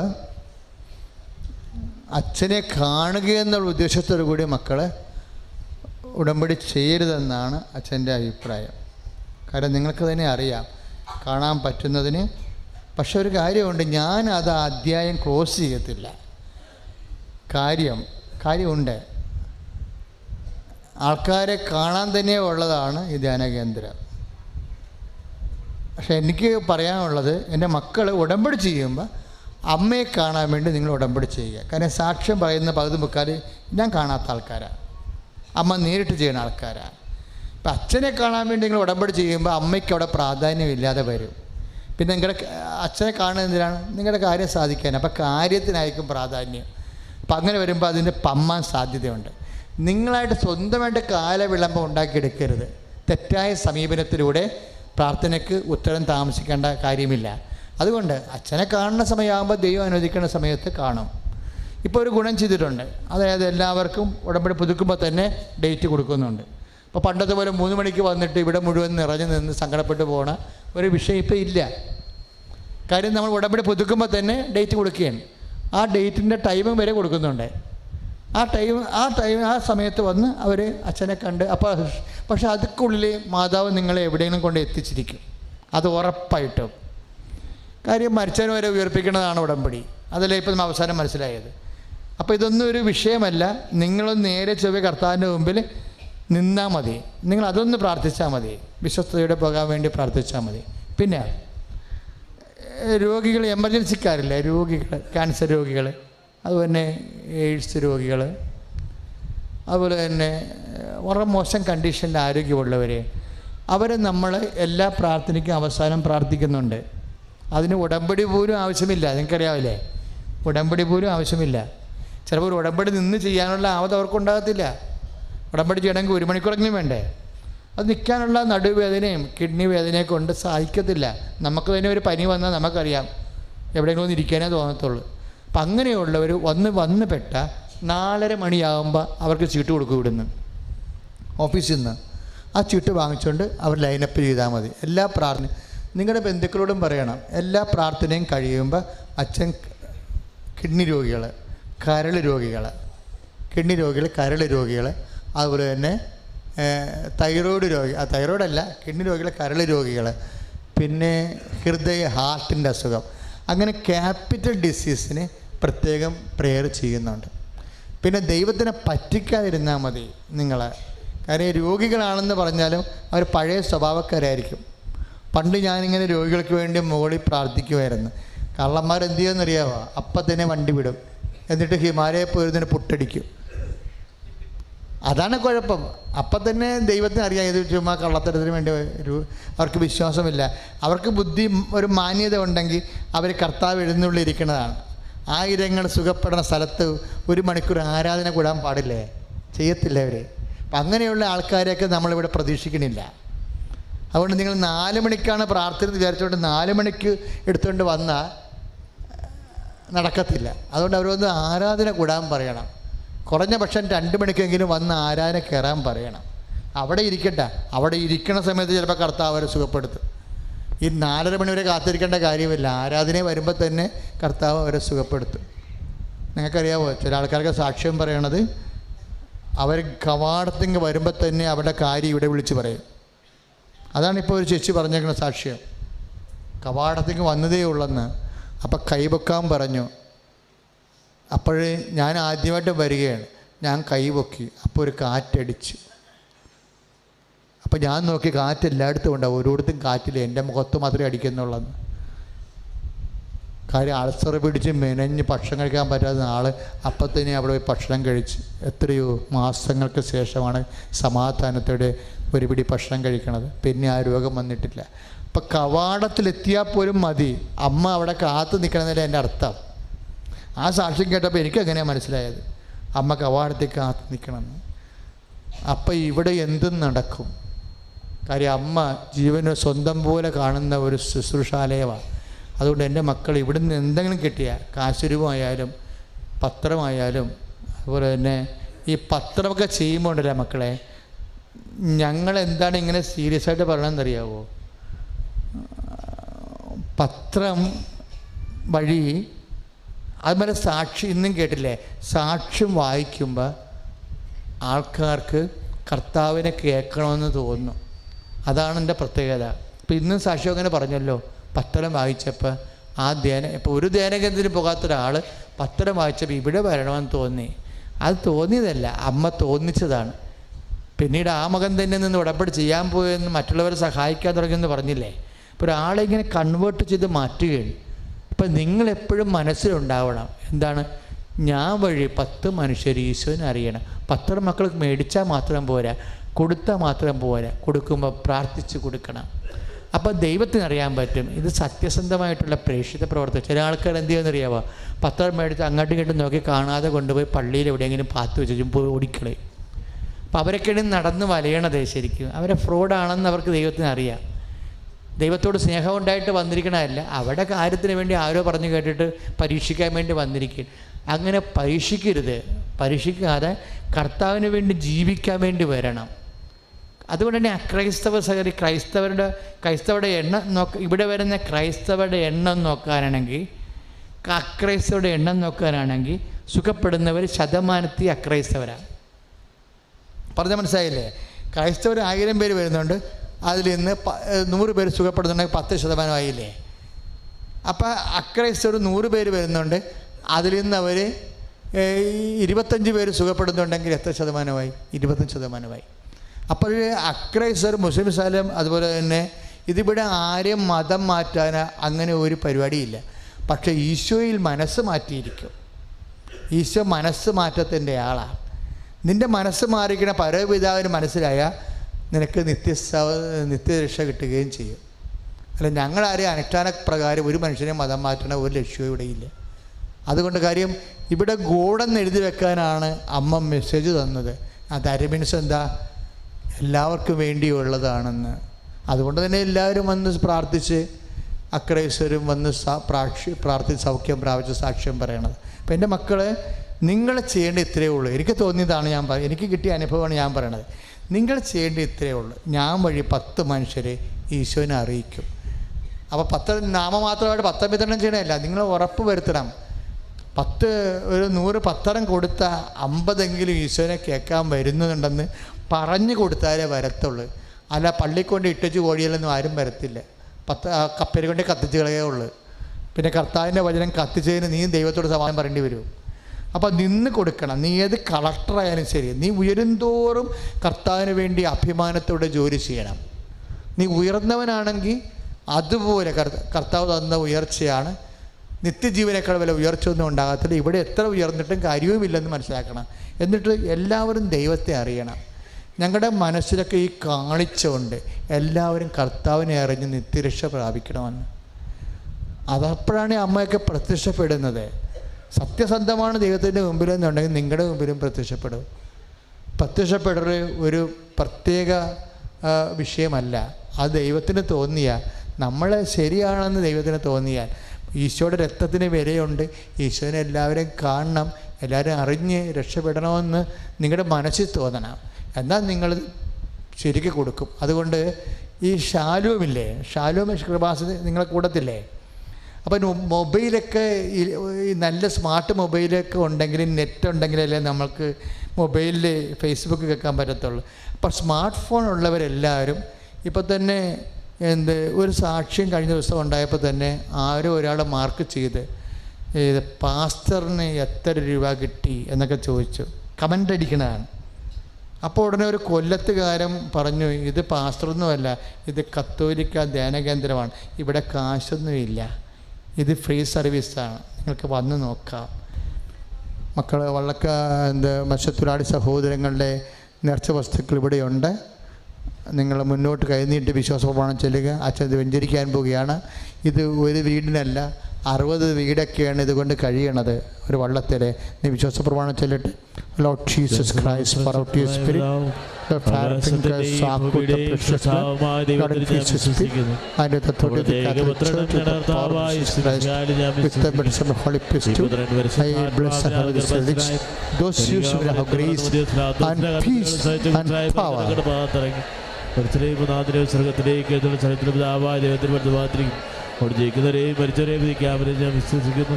പരിശുദ്ധാത്മാവിനെ ഞാൻ വിശ്വസിക്കുന്നു. ശ്വസിക്കാസവരുടെയാളും പാപങ്ങളുടെ മൂലത്തിനും ശരീരത്തിന് കൃത്യമായ ജീവിതത്തിലും ഞാൻ വിശ്വസിക്കുന്നു. ആമീൻ. ഇനി നിങ്ങളുടെ നേർച്ച വസ്തു ഉയർത്തിപ്പിടിക്കുക. വെഞ്ചരിക്കാൻ വേണ്ടി പത്രം വാങ്ങിക്കുന്നവർ അതിൻ്റെ ചീട്ട് കൂടി വാങ്ങിക്കാൻ പ്രത്യേകം ശ്രദ്ധിക്കണം. പത്രം 3 പ്രാർത്ഥന കഴിയുമ്പോൾ, ഉടമ്പടി കഴിയുമ്പോൾ അതിൻ്റെ ചീട്ട് കൃത്യമായിട്ടുണ്ടെങ്കിൽ ഉടമ്പടി പുതുക്കി കിട്ടും. അച്ഛനെ കാണണമെങ്കിൽ അതിൻ്റെ ഡേറ്റും കിട്ടും. പക്ഷേ ഡേറ്റ് കിട്ടിയാലും ഒരു ചീട്ട് തരും നിങ്ങളുടെ കൂടെ. കാര്യം ഡേറ്റ് കിട്ടിയാലും ആ കിട്ടണ വരെയുള്ള പ്രാർത്ഥന മുടങ്ങരുത്. കാരണം ഡേറ്റ് കിട്ടിയതുമ്പോൾ ചിലപ്പോൾ 2 മാസം കഴിഞ്ഞുള്ള ഡേറ്റ് ആയിരിക്കും കിട്ടണത്. അപ്പോൾ അതിനിടയ്ക്കുള്ള പ്രാർത്ഥന മുടങ്ങിയ അരുവി നഷ്ടപ്പെടുകയും അച്ഛൻ്റെ ഒരു മെസ്സേജ് പാളുകയും ചെയ്യും. അതുകൊണ്ട് ഒരിക്കലും അച്ഛനെ കാണാനുള്ള ഡേറ്റ് കിട്ടിയെന്നും പറഞ്ഞ് പ്രാർത്ഥന മുടങ്ങരുത്. അതുപോലെ വീട്ടിൽ ഇരുന്ന് കൊണ്ട് ആരും ചീട്ടിടിപ്പിക്കരുത്. ചില ആൾക്കാർ അങ്ങനെ മണ്ടത്തരം കാണിക്കുന്നുണ്ട്. പ്രാർത്ഥനയ്ക്ക് വരാൻ ഒത്തില്ലെന്നും പറഞ്ഞുകൊണ്ട് 6 പ്രാർത്ഥനയ്ക്ക് വരാൻ പറ്റുന്നില്ലെങ്കിൽ ഓട്ടോമാറ്റിക്കായിട്ട് ഉടമ്പടി ദൈവതിരുസന്നിധി ക്യാൻസലായി പോകും. അപ്പോൾ ഒരു പ്രാർത്ഥനയ്ക്ക് വരാൻ പറഞ്ഞിട്ടുള്ളൂ, ബാക്കി ഷാലോമിലും ഫേസ്ബുക്കിലും കൂടാൻ പറഞ്ഞിരിക്കുകയാണ്. ആ ഒരു പ്രാർത്ഥനയ്ക്ക് വരുന്ന ദിവസം പത്രം ചീട്ട് വാങ്ങിച്ചുകൊണ്ട് പോകണം. അച്ഛനെ കാണാൻ ടോക്കൺ വരുമ്പോഴും ഡേറ്റ് കിട്ടിയിട്ടുണ്ടെങ്കിൽ അതുവരെയുള്ള ടോക്കൺസ് ഓഫീസിൽ നോക്കും. കാരണം സമ്പൂർണ്ണമായിട്ട് ഉടമ്പടി പാലിക്കുന്നവർക്കാണ് മുൻതൂക്കം കൊടുക്കുന്നത്. അതുകൊണ്ട് നേർച്ച വസ്തു ഉയർത്തിപ്പിടിക്കുക. വിശ്വാസപ്രമാണം വീണ്ടും ചെല്ലട്ടെ. Lord Jesus Christ pour out his spirit, the fire finger soak with the precious blood, God increase his spirit, and the Catholic Church, the power of Jesus Christ, with the baptism of Holy Priesthood, I bless and hallow you. എൻ്റെ കർത്താവിൻ്റെ ഉന്നതമായ നാമത്തിൽ, സഭയുടെ അധികാരത്തിൽ, കുരിശിൻ്റെ അടയാളത്തിൽ, ദൈവത്തിൻ്റെ ശക്തിയാൽ നേർച്ച വസ്തുക്കളെ ആശീർവദിക്കുന്നു.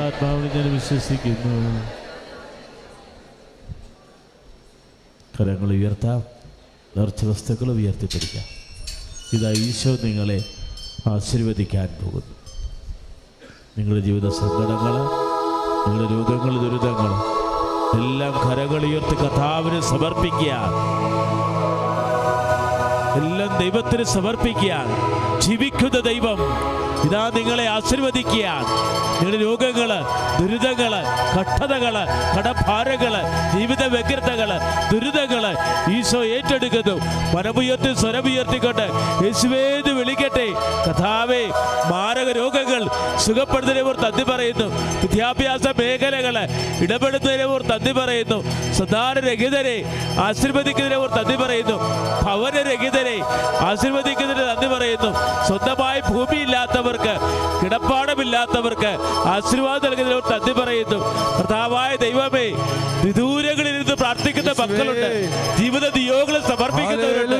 കർത്താവേ, അവരെയൊക്കെ ആശീർവദിക്കുന്നതിനെ ഓർത്ത് നന്ദി പറയുന്ന കർത്താവേ, വരുമാന മാർഗമില്ലാതെ, തൊഴിലില്ലാതെ വിഷമിക്കുന്നവരെ അങ്ങ് സ്പർശിക്കുന്നതിനെ നന്ദി പറയുന്നു. കർത്താവേ, പ്രളയത്തിൽ അടിമപ്പെട്ടവരെ സമർപ്പിച്ച് പ്രാർത്ഥിക്കുന്നു. കർത്താവേ, ഗജം കൊടുക്കാൻ അടിമപ്പെട്ടവരെ സമർപ്പിച്ച് പ്രാർത്ഥിക്കുന്നു. യേശുവേ നന്ദി, യേശുവേ സ്തോത്രം.